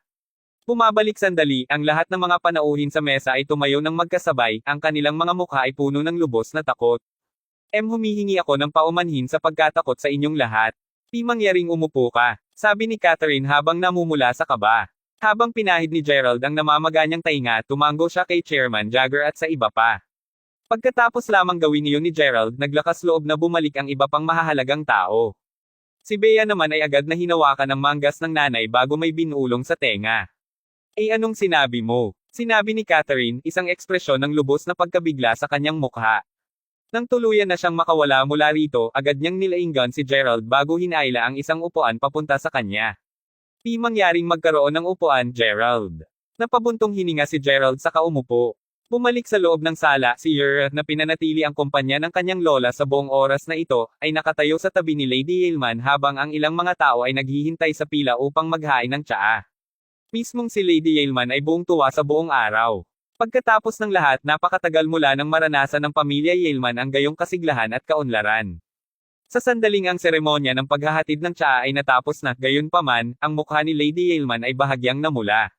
Hindi ba magsisimula ang partido sa lalong madaling panahon? Asan si Bea, bakit hindi pa siya naibalik ng kanyang ina? Sheldon. Sigaw ng lola. Wala ang butler, lola, sabi ni Yer. Manalo ka. Walang pasubali. Napakahirap. Galit na sabi ni Lady Yaleman habang nagpapadala siya ng isang teacup na lumilipad sa mesa. Ang tunog ng pagkabasag ay mabilis na sundin. Nasabi ko na sa iyo na maswerte lang si Bea noon, inay. Tuldok-tuldok. Hindi niya talaga kaya iyon. Gayunpaman, tumanggi kang maniwala sa akin sa pag-aakalang naiinggit lang ako sa kanyang mga naiambag. Ngunit tingnan kung paano ang mga nangyayari ngayon. Hindi ba't tama ako? Sabi ni Rose. Sa katunayan, alam mo, nakita ko na inimbitahan niya ang ilan sa kanyang mga dating kaklase kanina. Iyon din ang huling nakita ko sa kanila. Dahil hindi pa siya nagpapakita mula noon sa puntong ito, hindi malayo ang sabihin na lumabas siya sa kanila upang magsaya sa kung saan. Kahit na wala siyang pakialam sa mga pangunahing gawain ng pamilya. Maswerte kami na ang lahat ng mga kilalang panauhin dito ngayon ay hindi masyadong nag-aalala tungkol sa kanyang pagkawala. Pag-isipan mo, kung ang isang bulong-bulungan na nagsasaad na ang pamilya Yaleman ay tinatrito, ang aming mga panauhin na may malamig na balikat ay darating, kung gayon ang lahat ng nagawa natin ngayon ay magiging wala. Dagdag ni Yer. Kaya, dahil siya ay ngayon ang pinuno ng pamilyang Yaleman matapos makuha sa amin ang lahat ng mga proyekto, sinabi kong mabuti na kumilos siya ng walang ingat sa bawat sandali. Gayunpaman, upang isipin na maaasahan natin siya sa hinaharap. Sinabi ni Isabel, malinaw na nagdaragdag ng gasolina sa apoy. Manalo ka. At sino ito ang nagbigay sa kanya ng posisyon ng ulo ng pamilya? Hindi pa ako patay. Ang batang babae na iyon ay tunay na masyadong hindi mapigil upang iwanang namamahala sa hinaharap ng aming pamilya. Tulad ng ina, kagaya ng anak na babae. Kapag natapos na ang partido na ito, hindi na siya magiging singil sa alinman sa mga proyekto. Magtatrabaho lang siya sa kumpanya. Galit na sabi ni Lady Yaleman. Narinig iyon, kapwa nagsilitan ng tingin sina Rose at Tara sa isa't isa habang nakangiti sila ng masama. Kabanata 853. Sa gayon, hindi ba ito buhay na pagdiriwang? Sumigaw ng isang partikular na hindi tinatanggap na boses na nagmula sa pangunahing pasukan.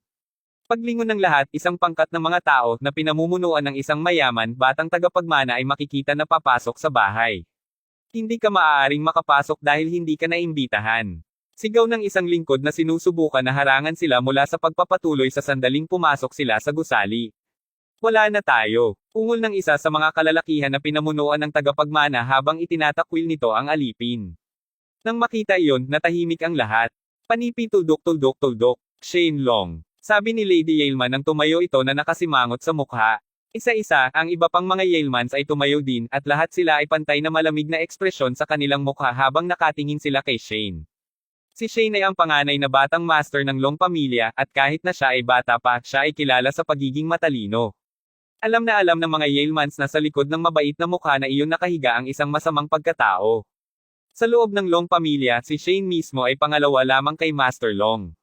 Ang kanyang mataas na posisyon ay nagbigay sa kanya ng papel na tungkulin ng Long pamilya sa Yanken. Pagkatapos ng lahat, ang Long ay ang nagpapanatili ng ibang mga pamilya doon na pinigilan.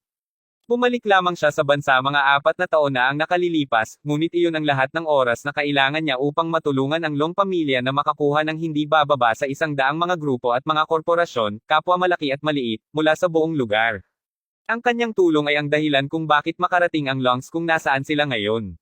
Ito rin ang dahilan kung bakit wala sa mga kasalukuyang pamilya ang maaaring managinip ng pagbabanta ng kanilang posisyon sa tuktok anumang oras sa lalong madaling panahon.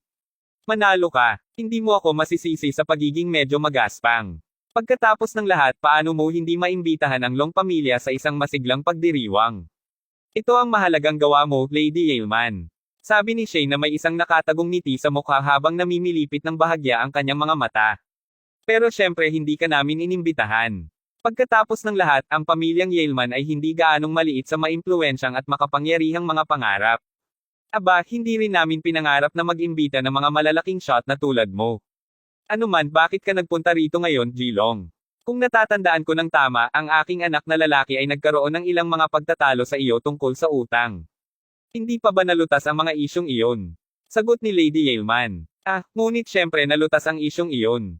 Kahit na si G. Yaleman ay huli na ng ilang araw, ang mga Longs ay mabuti sana dahil mayroon kaming, pagkatapos ng lahat, ay nagkaroon ng isang mahusay na relasyon sa mga Yalemans para sa mga henerasyon. Hindi kami magiging abala ng isang maliit na utang. Gayunpaman, naparito kami ngayon upang pag-usapan ang ibang utang. Ngayon ang pautang na ito ay malayo sa maliit. Nakangiting sagot ni Shane. Pag-elaborate, sabi ni Lady Yaleman, nakasimangot. Samantala, matapos marinig ang sasabihin ni Shane, marami sa kanyang mga anak at maraming iba pang miyembro ng pamilyang Yaleman ang nagsimulang manginig ng kinakabahan. Ano ang ibig mong sabihin doon, Jilong? Habang nakagawa kami ng ilang mga pautang, ginawa namin ito sa pamamagitan ni Chairman Jameson, Chairman Mill, at pati na rin kay Chairman Lee. Galit na sagot ni Yuma. Manalo ka. Habang dati iyon ang kaso, ang mga pangulo na nauna mong nabanggit ay nakipagkasundo sa akin ilang araw na ang nakakalipas. Mahalaga, ang anumang kooperasyon at pautang na nagawa mo sa kanila ay nailipat na sa Long pamilya. Matapos makagawa ng kaunting pagkalkula, nalaman ko na ang mula sa pamilya Yaleman na naatasan na namamahala sa mga kumpanya bawat isa ay humiram ng maliit na halaga ng pera mula sa mahigit 30 mga pangulo. Sa isang magaspang na pagtansya, ang kabuoang halaga sa 1 bilyon at 500 milyong dolyar. At ang pagtatantsyang iyon ay hindi pa kasama ang mga pautang na nagawa nila. Idineklara ni Shane, ang kanyang ngiti ay mas malawak kaysa dati. Ikaw, naglalabas ka ng kalokohan. Ang aming pamilya ay may napakaraming pangunahing mga pag-aari. Paano namin maaaring may halaga na isang mataas na utang? Sagot ni Lady Yaleman habang ang mukha niya ay naging paler ng segundo. Ang balak ni Shane na narito ngayon ay malinaw na parang araw. Kung gagamitin niya ang pautang na iyon upang sugpuin ang pamilyang Yaleman sa loob ng maikling panahon, ang mga Yalemans ay hindi magkakaroon ng paraan upang makalakam ng napakabilis na pera. Sa pinakamaganda, ang mga Yeomans ay maaaring i-mortgage lamang ang mga pag-aari na pagmamay-ari nila sa isang napakalaking sukat. Sa oras na gawin nila iyon, tiyak na pipigilan ng bangko ang mga Yeomans dahil ang paglipat ng kahit isang maliit na bahagi ay tiyak na makakaapekto sa kabuuan. Kapag nangyari ang sitwasyong iyon, hindi na ito magiging kasing simple ng pagkalugi para sa kanilang pamilya. Ako na ba ngayon? Bakit hindi mo kumpirmahin ito sa iyong mga anak? Malamig na biro ni Shane. Ikaw, ano ang ibig sabihin nito? Angal ni Lady Yeoman habang sinisimulan niya ng malakas ang pagtapik sa dulo ng kanyang paglalakad sa sahig. Nang makita ang kanyang reaksyon sina Yuma, Rose, at ang iba pang naroroon ay hindi man lang matagpuan ang lakas ng loob na magsalita habang pumalit sila sa paggalpang. Haha, kaya walang sino man ang maglakas loob na magsama. Mabuti kung gayon gagawin ko ang pagpapaliwanag sa aking sarili. Anunsyo ni Shane habang umiling siya na may mapait na ngiti sa labi. Pagdating sa pamilya Yeoman, mayroon silang isang partikular na kagiliw-giliw na ugali.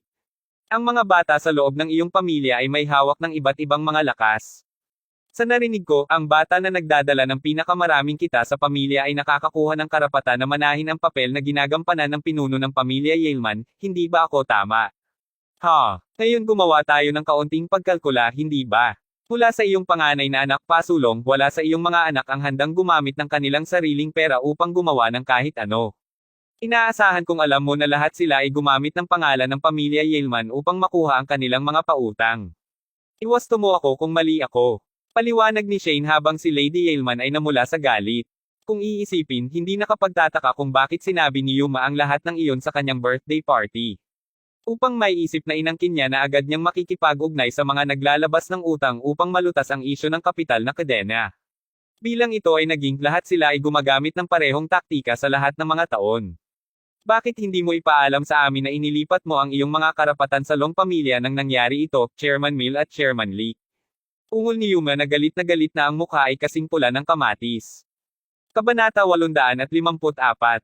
Dahil naruroon din ang maraming iba pang mga pangulo na nakikipagtulungan sa kanila, mabilis na idinagdag ni Yuma, hindi mo ba namalaya na ang ginawa mo ay some areas sa pamilya Yeoman? Tama na, Yuma. Bulag ka ba? Malinaw na ang Chairman Mill at ang iba pa ay nakipagsabuatan sa Longs bago pa man. Sabi ni Lady Yeoman habang nakatingin kay Yuma. Narinig ang kanyang katanungan, ang mga nasangkot na pangulo ay simpleng nagkatinginan bago nagkibit balikat at nginisyan si Yuma. Sasabihin ko ito ngayon kahit na magdusa tayo ng isang malaking pagkawala, mas makakabuti pa rin tayo kaysa sa karamihan sa mga ordinaryong tao. Ang kailangan lang nating gawin ay isuko ang ilan sa aming mga pag-aari at sa oras na tapos na kami, hindi namin babayaran ang lungs ng isang solong sentimo. Hindi mo kailangang mag-alala tungkol doon. Idineklara ni Lady Yeoman. Kahit na sinabi niya iyon, nanginginig na ang kanyang mga kamay habang nagsasalita. Pagkatapos ng lahat, alam niya na ang mga Yeomans ay labis na magdurusa sa oras na ito. Ang Long pamilya ay naging maislan sa kanilang pagpaplano, at ngayon ang mga Yeomans ay na-corner ng walang pagkakataon na makipaglaban. Kung sa bagay, naipamahagi na ni Lady Yeoman ang kanyang kapangyarihan. Habang naisip niya noong una na ang kapangyarihan ay nasa mabuting kamay, dahil nangyari, ang lahat ay nagmamalasakit lamang sa pakinabang ng kani-kanilang pamilya. Lahat sila ay gumamit ng pangalan ng pamilya Yeoman tuwing kumuha sila ng mga pautang. Sa paggawa nito, kahit na naghirap sila ng anumang pagkalugi pagkatapos ng pamumuhunan sa mga proyekto, hindi ito makakaimpluwensya sa kanila na marami dahil hindi ito ang kanilang sariling pera. Naramdaman lamang ng lahat na walang pangangailangan na makatipid ng anumang pera para sa kapakanan ng pamilya Yeoman dahil walang alam ang sigurado kung sino ang magmamana ng mga pag-aari ng pamilya sa hinaharap. Oh, ganun ba, Lady Yeoman? Pagkatapos ay makasisiguro ako. Sagot ni Shane na may malakas na tawa. Narinig iyon, galit na galit si Lady Yeoman kaya't naging gun ang ulo niya at kailangan umupo. Isang malaking kapalaran sa aming pamilya. Sigaw ni Lady Yeoman sa isang nagsisising tono. Tulad ng sinabi niya doon, ang tunog ng mga paputok na naiilawan ay biglang narinig na nagmumula sa likuran. Tulad ng kung ang suntok na natanggap ni Lady Yeoman ay hindi sapat, maliwanag na ang isang tao sa pamilya ay mayroon pa ring lakas ng loob na maglaro ng paputok ngayon. Nako kung gaano katindi dapat ang pamilyang Yeoman. Pagkatapos ng lahat kahit na nawala ang gayong pera, ang ilang mga tao sa iyong pamilya ay tila nagdiriwang pa rin. Puna ni Shane na nakangiti. Sheldon. Angal ni Lady Yeoman, ang kanyang mga mata ay namula sa dugo sa pagkabalisa. Wala si Sheldon, Lola. Sagot ni Yer. Bilang tugon agad na bumangon si Lady Yeoman at hinampas ito ng malakas sa mukha. Kung gayon, Pumunta. Kunin mo siya. Tumungo ka agad sa backyard. Sabihin mo sa akin kung sino sa mundo ang nagsindi ng mga paputok. Angal ni Lady Yeilman habang agad na tumakbo ang dalawang utusan upang gawin ang kanyang tinanggap. Nang makarating sila doon, nakita nila na ang mga salarin ay ilang bata na nagkakatuwaan. Sheldon. Miss Yeilman. Kaya narito ka. Hinahanap ka na ng chairman. Ano ang mali? Tanong ni Bea kaagad nang makita niya kung anong pagkabalisa ang hitsura ng alipin. May isang kakilakilabot na nangyari. Sa naiintindihan ko, ang mga mula sa Long pamilya ay dumating upang humingi ng utang. Sinabi ng isa sa mga tagapaglingkod habang ang isa ay tumakbo pabalik sa loob. Ano? Sabay na sinabi ni Bea at Sheldon nang magkasabay ang isang alon ng nerbiyos sa kanilang dalawa. Hindi alam kung paano magreaksyon, ang duo ay lumingon upang tumingin kay Gerald. Kaugnay nito tumango si Gerald bago sinabi, I see. Pagkatapos magtungo tayo doon at tingnan, hindi ba? Siyempre ang Long pamilya ay nagdadala muli ng problema. Habang nagsisimulang pumasok ang grupo sa loob pabalik sa sala, ang ibang lingkod ay nakabalik at nakatayo ngayon sa harapan ni Lady Yeilman. Kumusta ang sitwasyon? Gayon din, nakita mo ba sina Bea at Sheldon? Ungol ni Lady Yeilman, solemn na ang kanyang ekspresyon. Oo, ginawa ko, Chairman. Si G. Gerald Crawford ay kasama rin nila kasama ang ilang ibang mga tao na bihis tulad ng mga pangulo. Tila ipinagdiriwang nila ang kaarawan ni Miss Bea sa likod ng bakuran. Paliwanag ng lingkod. Sa sandaling natapos ang kanyang pangungusap, isang Lady Yeilman ang naglagay ng kanyang pangalawang pag-inom ng tsaa sa sahig, na pinapadala ito. Napakawasak nito. Paghihimagsik ng pamilya. Panipi. Kabanata 855. Ang iniisip lang niya ay ang kaarawan niya. Anong kaarawan ang maaaring maging mas mahalaga kaysa sa pagdiriwang ng pamilya Yeilman? Sigaw ni Lady Yeilman, pakiramdam ng sobrang himatay ngayon. Lola! Sigaw ni Bea, nakara-rating lang habang tumatakbo sa kanya, ang iba pang mga pangulo mula sa birthday party ni Bea na sumusunod sa likuran. Ikaw! Saan ka nang malapit nang ilabas ni Lady Yeilman ang lahat ng kanyang natigil na galit, ang kanyang tingin ay nahulog sa mga nakatayo sa likuran ni Bea. Tumagal ito ng tila isang kawalang hanggan para sa wakas niya mapagtanto kung sino ang mga tao na nakapangkat sa likuran ni Bea. Nang tuluyan na siyang makaalis dito, gayunpaman, siya, kasama ang 200 tao sa sala, ay agad na lumikha ng isang malaking kaguluhan. Hindi ba yan si Chairman Jagger? Ang pinakamayamang tao sa Jacksonville. Damn! Siya talaga yun. At doon sa tabi, Chairman Yorbury yan, di ba? Ano ang isang malaking shot tulad ng ginagawa niya dito? Narito din si Chairman Goldwell. Siya ang pinakamayaman at pinakamakapangyarihang tao mula sa Hilaga. Sa ngayon, marami sa mga panauhin ang tumayo na, at sinisigawan nila ang mga pangalan ng lahat ng malalaking shot na naruroon. Ang mga hindi ay simpleng natigilan upang makapagsalita kahit isang salita. Mismong si Lady Yeilman ay alam na niya kung sino ang lahat doon. Pagkatapos ng lahat, sinubukan niya at nabigo na makuha ang pabor sa bawat isa sa kanila bago ito. Bakit? Bakit lahat sila nagpunta dito upang ipagdiwang ang kaarawan ni Bea? Tagapangulo. Tumalo si Chairman Jagger at ang iba pa upang ipagdiwang ang kaarawan ni Miss Bea. Humihingi ako ng paumanhin para sa napakahabang pagkawala, ngunit dahil sa nag-aalala ako na hindi alam ng mga ordinaryong tagapaglingkod kung paano sila paglingkuran ng maayos. Pinaglilingkuran ko sila sa buong oras na ito. Tuwang-tuwa na sabi ni Sheldon habang tuluyan na siyang bumalik sa tabi ni Lady Yeilman. Ano? Sinabi ni Lady Yeilman habang sina Rose, Here, at ilang iba pang mga Yeilmans ay nanlaki ang kanilang mga mata sa hindi makapaniwala. Kahit na ang kanilang pagdating ay tiyak na nakakagulat kay Lady Yeilman, siya ay mabilis na gumaling at mabilis na sinabi, umupo ka, mga pangulo. Lahat kayo. Ang kanyang tono ay hindi natunog tulad ng naiirita tulad ng siya ay ilang minuto lamang ang nakakaraan. Haha, hindi na kailangang maging masarap iyon, Lady Yeilman. Totoong hindi namin binalak na pumasok sa iyong partido sa una.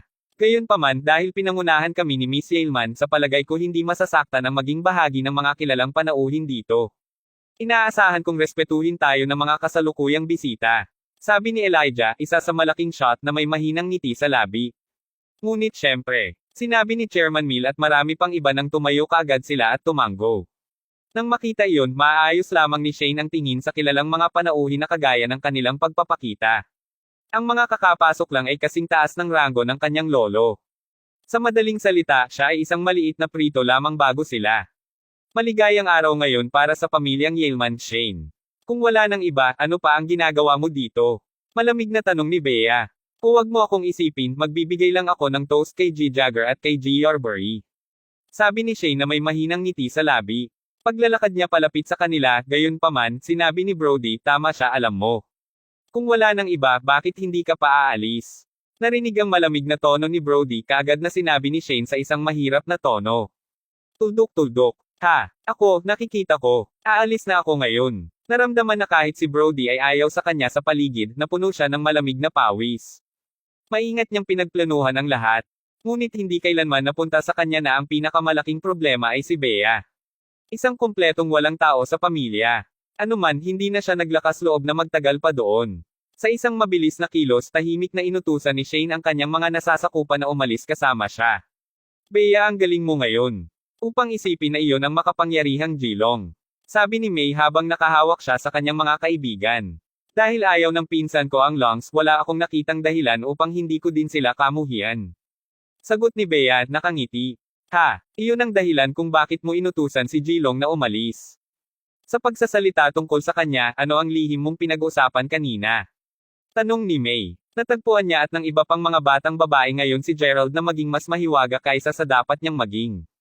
Bago pa man makasagot si Bea, gayunpaman, agad na nagpaliwanag si Catherine, kita mo, nanay, lahat ng mga pangulong ito ay dumating ngayon upang ipagdiwang ang kaarawan ni Bea mula nang ang aking pamangkin na si Gerald, ay inanyayahan sila. Ngunit hindi lang iyon. Iyon lamang ang unang kasalukuyan. Sinabi ni Gerald na naghanda siya ng isang kabuoang 3 mga regalo para sa kanya. Hindi tama yan, Gerald. Sa kalagitnaan ng kanyang paliwanag, nakahawak na si Catherine sa braso ni Gerald sa isang matalik na pamamaraan. Kung sa bagay, nahanap niya na mas gusto niya ang pamangkin sa araw na iyon. Narinig ang sasabihin ni Catherine, tumingin si Lady Yaleman kay Gerald na may pagtataka. Kahit na siya ay una pa rin na nagdududa kung siya ba talaga ay isang pambihirang tao, ang nakikita sa kanya na napakalakas ngayon ay pinaramdam sa kanya na siya ay isang ganap na naiibang tao. Si Yer at Rose mismo ay nakadama ng labis na kahihiyan habang pinapanood ang eksenang naglalaro mula sa mga linya. Sa katunayan, may 2 pang regalo na hindi ko naipakita. Panipi. Kabanata 856. Mayroong medyo mapait na ngiti sa mukha ni Gerald habang sinasabi ito. Bakit bumalik si Shane sa loob? Bago pa man makapag-react ang sinuman sa pahayag na iyon, isang hiyaw ng pagkabigla ang umalangaw-ngaw sa loob ng bulwagan. Hindi nagtagal bago nakita ng lahat si Shane at ang kanyang mga sakop na umatras pabalik sa sala at sa mabuting kadahilanan din. Ang isang makapangyarihang mukhang babae ay nagpakita ng kanyang segundo pagkaraan, at sumunod sa likuran niya, ay isang pangkat ng labis na nakakatakot na mga kalalakihan na lahat ay mukhang parehong malakas. Sino? Sino ang maaaring ito? Naisip ni Lady Yaleman sa sarili habang kumikibot ang mga sulok ng labi. Si Bea naman ay puno ng pamamangha at pagkamangha habang nakatingin sa dalaga at magandang babae. Pagkatapos ng lahat, nasaksihan niya ng kanyang mismong mga mata kung paano tumalikod si Shane sa takot sa loob ng presensya ng babaeng iyon. Isang ganap na pagkakataon, Shane. Nagkita ulit tayo, sabi ng babae habang ngumunguya siya sa kanyang gum habang nakatingin sa kinikilabutan na lalaki. Mayroon ito, miss. Tunay na naging tuluyan. Nauutal na sabi ni Shane, tumutulo ang kanyang mukha ng malamig na pawis. Pangulong Crawford. Bati kay Chairman Jagger at sa iba pa habang gumagalang sa kanila. President Crawford. Nang makita na ang lahat ng malalaking kuha ay yumuko patungo sa dalaga, si Lady Yaleman ay yumuko ng bahagya sa sarili. Hindi siya tutol sa paggawa nito dahil ang bagong babae ay tunay na nakadama ng labis na kapangyarihan at kahanga-hanga. Lola! Sigaw ni Bea habang nagsisimulang lumapit sa kanya.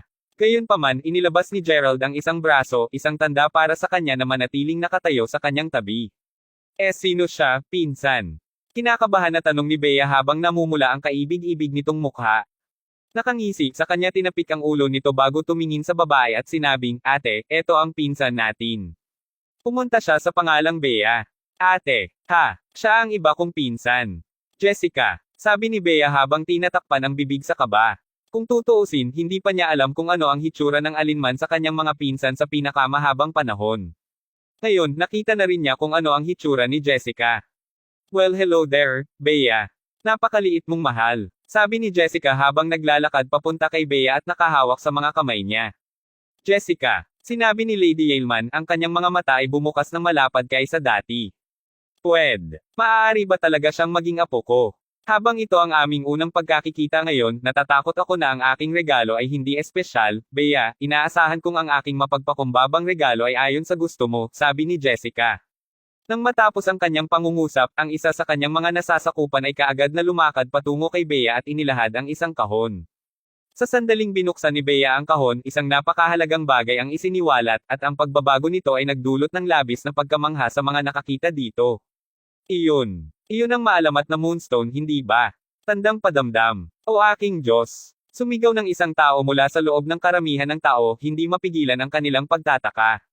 Habang ang marami sa mga panauhin ay namangha, maraming iba pa tulad ni May at mga batang babae ay naiwan na sobrang inggit. Kaya't ito ay lumabas na si Gerald at ang kanyang pamilya ay napakalakas nito. Upang isipin na hindi nila kahit na nagtanong para sa kanyang impormasyon sa pakikipag-ugnay sa linya. Sa pag-iisip tungkol dito, si May at ang iba pa ay napuno ng pagsisisi. Ituloy mo, Bea. Regalo ito mula sa pinsan mo. Kunin muna. Sigaw ni Catherine sa sobrang tuwa. Sina Rose, Kira, Isabel, at marami pang iba ay naiwang ganap na natulala sa paglipas ng mga pangyayari. Sa sandaling kinuha ang Moonstone, tumingin si Jessica sa Lady Yeilman bago batiin siya sa isang malambing na tinig. Tiyang kasiyahan ay akin. Tuwang-tuwa na sabi ni Lady Yeilman habang tumango papunta kay Jessica. Medyo natagalan siya upang mapansin, ngunit napagtanto niya sa sandaling iyon kung gaano magkakaiba sina Jessica at Gerald. Pagkatapos ng lahat, kahit na marami na ang nakita niya sa kanyang edad, nagulat siya sa kung paano pa siya makakakuha ng kaba kapag nakaharap sa isang tulad ni Jessica. Nang marinig ang sasabihin ni Lady Yeilman, lumingon si Jessica at sinuri ang karamihan. Walang sino man ang naglakas loob na tingnan ang kanyang mga mata, at ang lahat ng mga panauhin ay nasubsob ang kanilang mga tingin. Sa huli, ang tingin niya ay bumagsak ulit kay Bea. Ngumiti siya noon bago sinabi, Bea, kung hindi mo pa naririnig, naghanda kami ni Gerald ng 3 regalo para sa iyo. Dahil pareho kaming nagbigay ng bawat isa, ipapakita namin ngayon ang pangatlo at pangwakas na regalo. Panipi. Kabanata 857. Isa pang regalo. Sinabi ng ilan sa mga panauhin habang hinihintay nila ito ng masigasig. Pagkatapos ng lahat, tiyak na magtataka kung ano pa ang inalok ng dalawang makapangyarihang magkakapatid na Crawford matapos makita ang Moonstone at lahat ng mga pangulo na inanyayahan ni Gerald. Dahil may regalo na kami ni Gerald, ang pangatlong regalong ibibigay sa iyo ng aming hipag. Sabi ni Jessica sabay lingon sa likod. Habang sinusundan ng iba ang kanyang tingin, nakita nila na ang isang pangkat na mga tagapaglingkod, na pinamumunuan ng isang napakakaibig-ibig na mukhang babae, ay naglalakad sa hall patungo sa kanila. Kahit nasa malayo, masasabi ng lahat kung gaano banayad ang ugali ng magandang babae. Na ginawa ang kapaligiran kahit na tener kaysa sa dati. Napakagandang babae. Sigaw ng maraming tao habang pinagmamasdan siya na papasok sa sala. Hipag. Sabi ni Bea, gulat na gulat. Ang pinag-uusapan na hipag, ay walang iba kundi si Lyra. Paglingon niya kay Gerald, pasimpleng ibinaba ang ulo at walang sinabi. Pagkatapos ng lahat, alam niya na hindi niya maipapaliwanag ng maayos ang relasyon sa isang maikling panahon.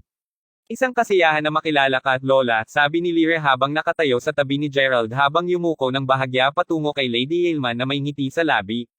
Mismong si Lady Yeilman ay nakangiti ng malapad habang tumango ito sa kanya. Napakagulat na babae ng aking manugang na babae. Ganap na kamangha-mangha, sabi ni Lady Yeilman sa pagitan ng mga tango. Kahit na siya ay nabuhay ng mahabang buhay, ito ang totoo sa kauna-unahang pagkakataon na naramdaman niya ang ganitong kaluwalhatian at pagmamataas mula sa mga miyembro ng kanyang pamilya. Ikaw dapat, Bea, di ba? Dito na. Regalo ito mula sa pinsan namin at mo. Sabi ni Lyra habang nakangiti habang nakatingin kay Bea. Pagkasabi na lang niya noon, lumapit sa kanya ang isa sa kanyang mga nasasakupan at inilahad sa isang kontrata si Bea. Napakurap pagkatapos ay tiningnan niya ang kontrata sa harap niya habang ipinaliwanag ni Lyra, mula ngayon, ikaw ang pangulo ng Trust Deck Group sa Yan Aiken, Bea. Bukod doon, ikaw din ang magiging namumuno sa lahat ng mga pag-aari na kabilang sa pamilya Crawford sa Hilaga. Panipi-panipi, tuldok-tuldok-tuldok. Ha! Ito lamang ang tugon na may poproseso ni Bea sa kanyang stupefied state habang nakatingin siya sa nakangiting si Lyra. Kahit si Lady Yeilman ay natigilan din sa pagsasalita. Ang Trust Deck Group ay kabilang sa pamilya Crawford. At ngayon si Bea ang pangulo ng pangkat ng Trust Deck. Ang lahat ng mga taong naroroon ay may namumugto mata habang napagtanto kung ano ang ibig sabihin nito. Pagkatapos ng lahat, kahit na buong pansin nila ang katotohanan na ang lahat ng mga pag-aari sa Hilaga, na pag-aari ng Crawfords, ay pagmamay-ari na kay Bea, kasama ang kanyang bagong posisyon bilang pangulo ng Trust Deck Group, ang iba pang 3 malalaking pamilya sa Yanken ay naghirap na. Kakilakilabot na pagkawala. Habang pinupuno ng emosyon si Rose, pinaparamdam sa kanya, si May at ang iba pang mga batang babae ay agad na nagsimulang sumalakay sa tuwa habang sila ay nagyayaya habang nakahawak sa mga kamay ni Bea. Hindi nakapagtataka na si Chairman Jagger at ang iba pang malalaking pagbaril ay gumawa ng pagkusa upang ipagdiwang ang kaarawan ni Bea. Ipinaliwanag nito kung bakit hiniling nila sa kanya ang gabay sa hinaharap patungkol sa kanilang mga negosyo din. Tulad ng nangyari, si G. Crawford ay naghahanap ng perpektong pagkakataon na maibigay ang grupo at mga pag-aari kay Bea ng ilang sandali ngayon. Si Lady Yaleman ay napuno na ng lubos na kaligayahan. Hindi lamang natulungan ng magkakapatid na Crawford na malutas ang kanyang mga isyu sa Long pamilya, ngunit binigyan din nila si Bea ng napakaraming magagandang regalo. Habang si Lady Yaleman ay nararamdaman na parehong nagpapasalamat at nasa sabik, nang sabay, nakakaramdam din siya ng isa pang emosyon. Matapos huminahon ng kaunti ang sitwasyon, lumingon si Jessica kay Shane na hindi man lang naglakas loob na lumipat mula sa kanyang naunang lugar. Nasa magandang kalagayan ako ngayon kaya hindi kita pahirapan, Shane. Pinag-uusapan kung alin, nagtitiwala ako na naaalala mo kung paano ang hitsura ng iyong ama sa taong iyon sa Mayberry, tama? Malamig na sabi ni Jessica. Hindi ko nakakalimutan, miss. Sagot ni Shane habang mabilis siyang tumango. Noon, sinipa ni Jessica ang kapwa si Shane at ang kanyang ama palabas ng Mayberry matapos matuklasan ang kanilang direktang paglahok sa isang tiyak na insidente. Natutuwa akong hindi mo nakalimutan. Ngayon makinig ng mabuti. Kung sakaling makaharap mo ang isa pang Yaleman sa hinaharap, iwasan sila. Kung hindi, ikaw lang ang may kasalanan sa susunod kong ginagawa sa iyo. Umalis ka na sa aking paningin. Utos ni Jessica. Hour ka agad, miss. Sabi ni Shane habang siya ay umikot mula sa kanyang pwesto. Bumalik ka rito. Sino sa palagay mo ay aalis ka ng ganyan? Bumalik at gamulong lahat palabas. Ungol ni Jessica. Ramdam ni Shane ang bahagyang kumaibat ang labi niya. Pagkatapos ng lahat, nagawa niya ang parehong bagay sa taong iyon nang siya at ang kanyang ama ay pinalayas mula sa Mayberry. Kahit na ito ay isang sandali ng deja vu, hindi man siya naglakas loob na bumaantong hininga habang nakahiga sa sahig at nagsimulang gamulong patungo sa pasukan. Asterisk at King Hell. To think na si Bea ay mayroong mga makapangyarihang tao sa tabi niya. Kudlit. Kabanata 858. Matapos ang pagdiriwang, si Rose, pangalawang tiyahin, at marami pang iba ay halos hindi na makabawi mula sa lahat ng kanilang nasaksihan. Bagaman may ideya silang maghanap ng mas maaga kay Jessica, ang natanggap lamang nila ay mga matitigong titig mula sa kanya. Natakot sila ni Jessica kaya't sa huli, wala sa kanila ang makakapagsabi ng kahit isang salita sa kanya, pabayaan na lang na mangyaring siya. Si Bea ay bumaril sa stardom sa loob lamang ng isang araw. Kaya nga pala malaki ang impluensya at kapangyarihan ni Dylan. Anong sorpresa? Malungkot na sinabi ni Lady Yaleman matapos marinig ang isang buod ng kung ano ang nangyari mula kay Gerald. Ito ay oras na ng gabi at kasama na mismo ang Lady Yaleman, ilang iba pa ang nakatayo sa loob ng kanyang silid tulugan. Ang mga galit mula sa dati ay walang dahilan upang ipagpatuloy ang mayroon, Lola. Panahon na upang pakawalan sila at muling magkasama ang aming mga pamilya. Sabi ni Gerald. Sila ba? Napakamalupit ko kay Yulia sa taong iyon, pinahirapan ko pa ang tatay ni Bea. Dahil sa sobrang lapit ni Yulia sa kanyang ikalimang kapatid, tiyak na kinamumuhian niya pa rin ako. Sino ang hindi magagalit sa isang ina na tulad ko? Daing ni Lady Yaleman habang umiiyak siya ng mariin. Iyon ay simpleng hindi ang kaso. Sa katunayan, na-miss ka ni nanay sa buong oras na ito. Habang malamang na hindi mo namalayan ito, sinubukan kang bisitahin ka ni nanay sa maraming mga okasyon. Bagaman hindi niya ito nalampasan sa harap ng mga pintuang daan, sigurado akong magbabago ito sa susunod na taon. Dagdag ni Jessica. Narinig iyon, tinaas ni Lady Yaleman ang kanyang ulo, nararamdamang labis na gumalaw. Napuno siya ngayon ng malalim na pagsisisi nang maalala niya kung paano ang kanyang nakababatang sarili na humawak sa mga matigas na prinsipyong iyon. Kung hindi dahil sa kanya, nagpatuloy ang kanyang pamilya sa pamumuhay ng payapa. Ngayon ito ay isang magandang kaisipan. Ano pa kung wala sa mga nangyari kung gayon ang Long pamilya ay hindi sana makahanap ng isang dahilan upang magdala ng gulo sa kanyang pamilya sa una. Hindi lang yon, Lola. Ang aking tiyahin ay palaging iniisip ang tungkol sa aking ama. Nakahanap pa siya ng maraming mga doktor para sa kanya. Tulad ng kung hindi ito sapat, siya ang nag-sponsor sa akin upang makumplito ko ang aking pag-aaral. Sumunod na sabi ni Bea. Siya, itinaguyod din niya ang iyong pag-aaral. Sagot ni Lady Yaleman habang nagsisimulang lumuha ng mas malakas. Tama yan, si Bea ay isang binibini din ng pamilyang Yaleman. Tuldok-tuldok. Gayunpaman inilagay siya sa isang mahirap na posisyon na hindi niya rin nagawang makumplito ang kanyang pag-aaral nang walang tulong ng kanyang anak na babae. Upang isiping naiwan siyang walang kamalayan sa lahat ito, sa huli, maging ang mga mabangis na hayop ay binantayan ang kanilang mga supling. Sa paggunita ng kanyang buhay, napagtanto ni Lady Aylman kung magkano ang oras na ginugol niya sa paghahanap ng kayamanan at katanyagan. Bilang isang resulta, lubos niyang napabayon ang kahalagahan ng pamilyang pagmamahal. Ako, humihingi ako ng paumanhin. Kay Yulia at sa iyong ama. Kay Bea. At sa iyo pati na rin sa iyong kapatid na babae, sabi ni Lady Aylman na may isang mabigat na buntong hininga habang nakatingin sa kapwa Gerald at Jessica. Tulad ng pag-uusap ng 4 hanggang sa gabi, sa parehong oras, ilang iba pa ang nakaramdam ng pagkabalisa na hindi masabi. Ang sirang tunog ng isang bote ng alak ay naririnig habang ang isang labis na lasing ay sumigaw, "Alak! Bigyan mo pa ako ng alak. Marami ka ng nolasing, G. Aylman. Mangyaring huminto ka at umuwi ka lang sa ngayon." Pinayuhan ng manager ng bar. Bilang tugon sinampal ni Yer ang kanang bahagi sa pisngi. "Ikaw motherfucker. Kaya kahit ikaw ay nakakatingin sa akin ngayon ha. Kaya mahusay lang yan. Talagang hindi ka panipaniwala. Ibuhos mo na lang sa akin ang aking Diyos damned alak na." Umungol sa mukhang malungkot na si Yer habang ang tagapangasiwa, na ngayon ay tinapunan ang namamaganyang pisngi, ay tumakbo upang kumuha ng maraming alak. Nang siya ay bumalik sa wakas, ang ilang mga tao ay hamarang sa kanya, pinipigilan siyang mapalapit kay Yer. "Ikaw ay maaari kang maging Jilong." Nagulat na sinabi ng manager nang malaman niya kung sino ang namumuno sa lahat ng lalaking iyon. "Ibigay mo sa akin iyon. At kung alam mo kung ano ang mabuti para sa iyo, huwag hayaang may pumasok sa lugar na ito nang walang pahintulot sa akin." Sinabi ni Jilong habang kinukuha ang bote ng alak sa kanyang mga kamay.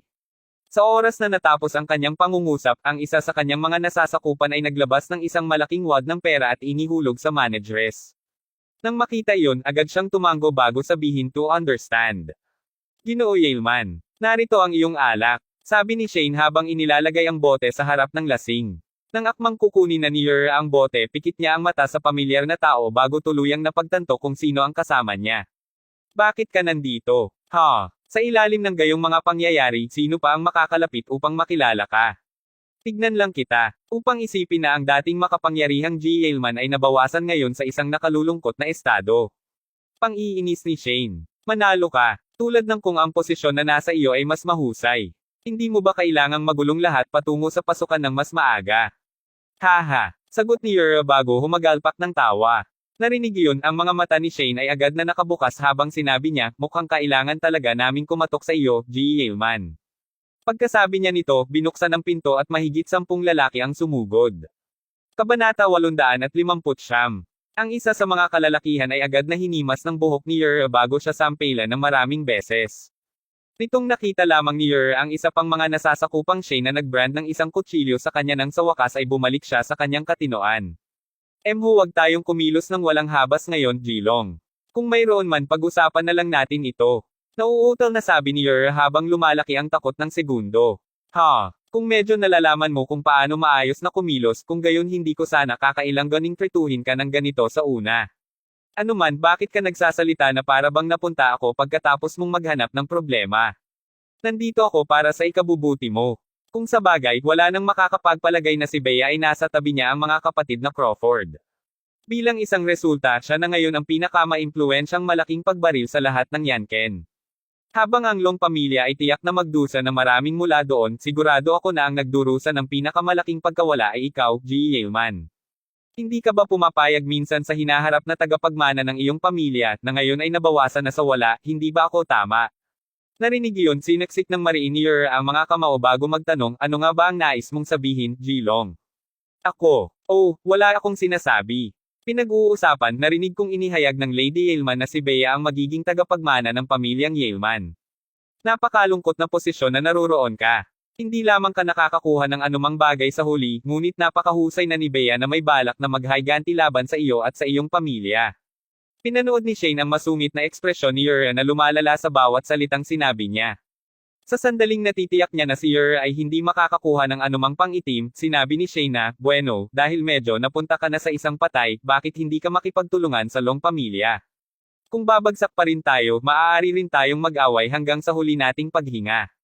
Kung maayos ang lahat, ang mahabang pamilya ay maaaring mapunta sa hindi pagdurusa ng napakalaking pagkawala at maaari mo pa ring kontrolin ang pamilyang Aylman. Sa katunayan, maaari ka ring maging master ng pamilya kung sasali ka sa amin. Ikaw, ano Ano ang plano mo? Tanong ni Uriel matapos mag-isip ng saglit sa mga salita ni Shane. Interesado tayo ba? Pag-usapan natin ito kung gayon. Sagot ni Shane, isang masamang ngiti sa kanyang mukha habang tumango ito. Medyo bago magmadaling araw, ilang araw na ang lumipas nang umalis ang isang pangkat ng mga kotse sa bahay ng pamilya Yaleman.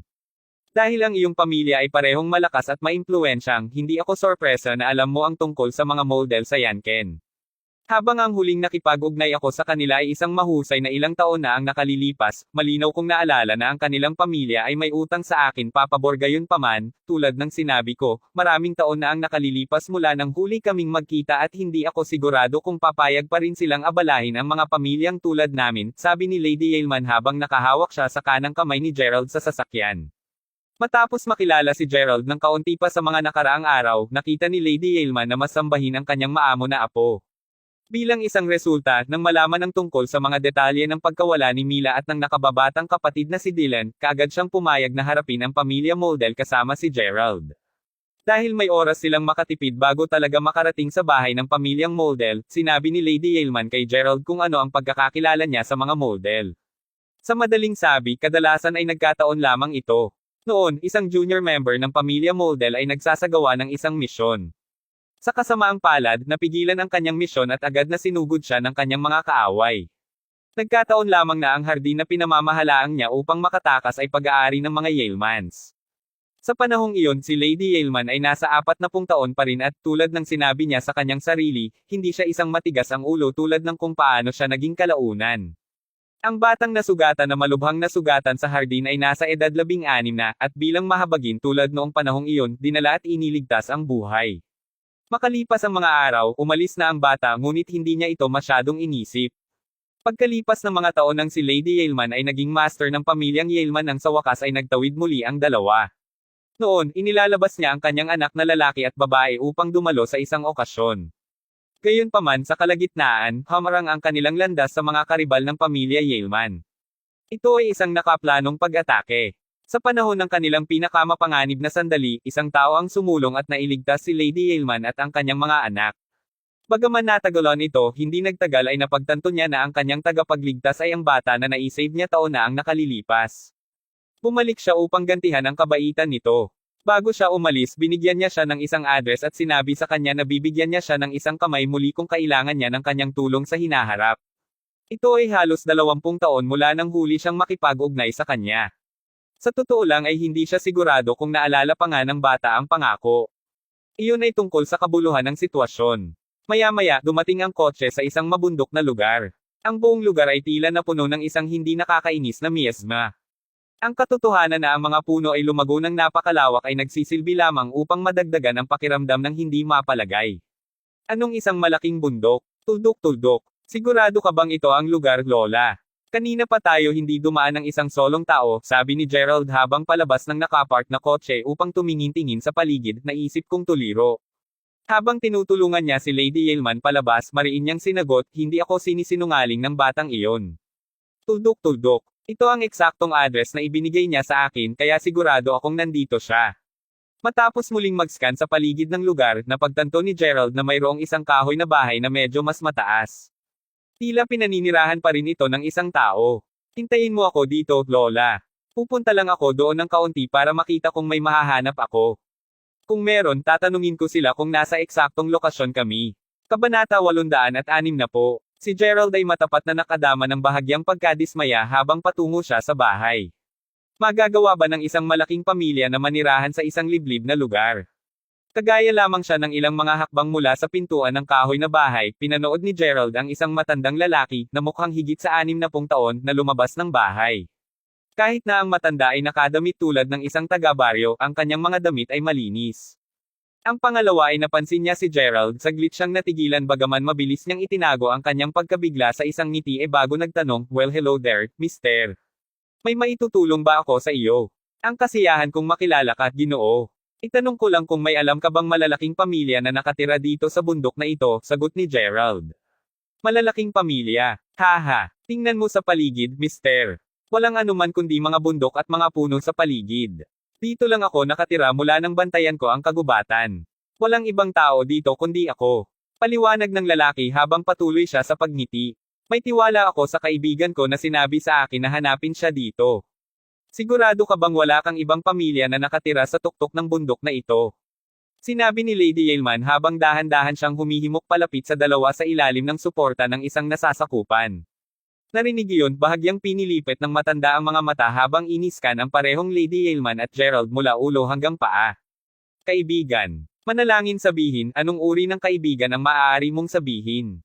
Nagtataka ako kung ang kaibigan mong iyon ay nag-iwan ng isang token ng mga uri sa iyo. Casual na tanong ng matanda. Nang marinig niya iyon, tila may napagtanto si Lady Yeilman. Oo, nagbigay siya ng isang token sa akin. Isang kahoy. Sinabi ni Lady Yeilman habang nangangisda siya sa paligid ng kanyang pitaka bago tuluyang kumuha ng isang maliit na token ng kahoy. Nang mabigyan ng magandang hitsura ang token ng kahoy, nakita ng matandang lalaki na nakakataas ang isang kilay. Ano nga ba ang iyong relasyon sa mga Yeilman sa Yanken? Ako ang master ng pamilyang Yeilman. Napakahusay ng maraming taon mula nang huli kong makilala ang taong nag-abot ng token sa akin, nakita ko. Kaya, iyon lang ang kailangan kong malaman. Sundin mo ako kahit kayong dalawa lang ang pinapayagang pumunta. Ano mang iba pa ay kailangang manatili dito, sabi ng matanda. Hindi pa napag-isipan ni Gerald kanina na ang kagubatan ay isang nakakaabala lamang upang pahintulutan ang mga model na magpatuloy na manirahan sa pag-iisa. Kaya nakatira talaga sila dito. Matapos tulungan ang kanyang lola na makuha ang nasa ibabaw ng bullock cart ng matanda, sumakay si Gerald pati na rin ang matandang lalaki ay nagsimulang magdala sa kanila sa isang maliit na landas na lumalim sa kagubatan. Samantala, si Sheldon ay nakatayo sa tabi ni Bea pabalik sa loob ng bahay ng pamilya Yeilman. Narito ang lahat ng mga banyagang pautang ng pamilya Yeilman mula sa nakaraang ilang taon. Nabuod ko ang karamihan sa kanila, Miss Yeilman. Tingnan mo ba, sabi ng mayordoma. Pinahahalagahan ko ito, Sheldon, nakangiting sagot ni Bea. Binigyan siya ng mga espesyal na utos mula kay Lady Yeilman bago siya umalis kasama si Gerald. Hanggang sa siya ay bumalik, ang lahat ng mga gawain ng pamilyang Yeilman, kapwa pangunahing at menor de edad, ay maiiwan sa pangangalaga ni Bea. Habang tinitingnan ni Bea ang mga pautang, sumabog si Yer sa silid bago sumigaw, may isang napakasakit, Sheldon. Batang Panginoon. Anong nangyari? Tanong agad ni Sheldon. Ang aking magulang at ang piraso ng lupa. Dahil hindi sila makakasundo sa katotohanang niloko sila ni Shane, nakipagtalo sa kanya ang aking ina nang inaabot nila ang lupain. Bilang isang resulta, nakuha na ni Shane ang pareho ng aking mga magulang. Paliwanag ni Yer. Paano mangyayari ang ganoong bagay? Si Shane ay lalong nagiging matapang. At isipin na ginagawa pa rin niya ang mga bagay kahit na natanggap ang babaalang iyon mula kay Miss Crawford. Naiinis na sabi ni Sheldon. Anuman ang mga usapin tungkol sa pamilyang Yeilman ay nasa ilalim ng Miss Yeilman ngayon. Bakit hindi mo siya tanungin tungkol dito? Dagdag ni Sheldon. Narinig iyon, bahagyang kumurot ang kaliwang mata ni Yer bago siya lumingon upang tumingin kay Bea. Bea, bagaman totoo na ang dali-dali na kumilos sa iyo ng aking ina sa nakaraan, tiyahin mo pa rin siya.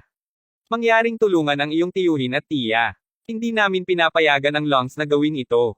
Nakiusap kay Sheldon sa isang paumanhin. Narinig iyon, huminga ng malalim si Bea bago tumahimik sandali. Pinsan. Mangyaring. Kung wala kang gagawa ngayon, may masamang maaaring mangyari sa aking mga magulang. Tuldok-tuldok. Maniwala ka sa akin kapag sinabi kong totoong nais ni Shane na ilabas ang lahat ng kanyang galit sa aking mga magulang. Mabuti. Sheldon, gumawa ng ilang mga kaayusan at kumuha kami ng ilang mga nasasakupan. Papunta ako upang tingnan ang sitwasyon mismo. Hindi alintana kung gaano katindi ang pagtrato niya sa kanya sa nakaraan, naramdaman ni Bea na magiging napakalupit kung hindi siya bibigyan ng kamay. Kapag nagawa na ang lahat ng paghahanda, tumungo siya kasama si Yer.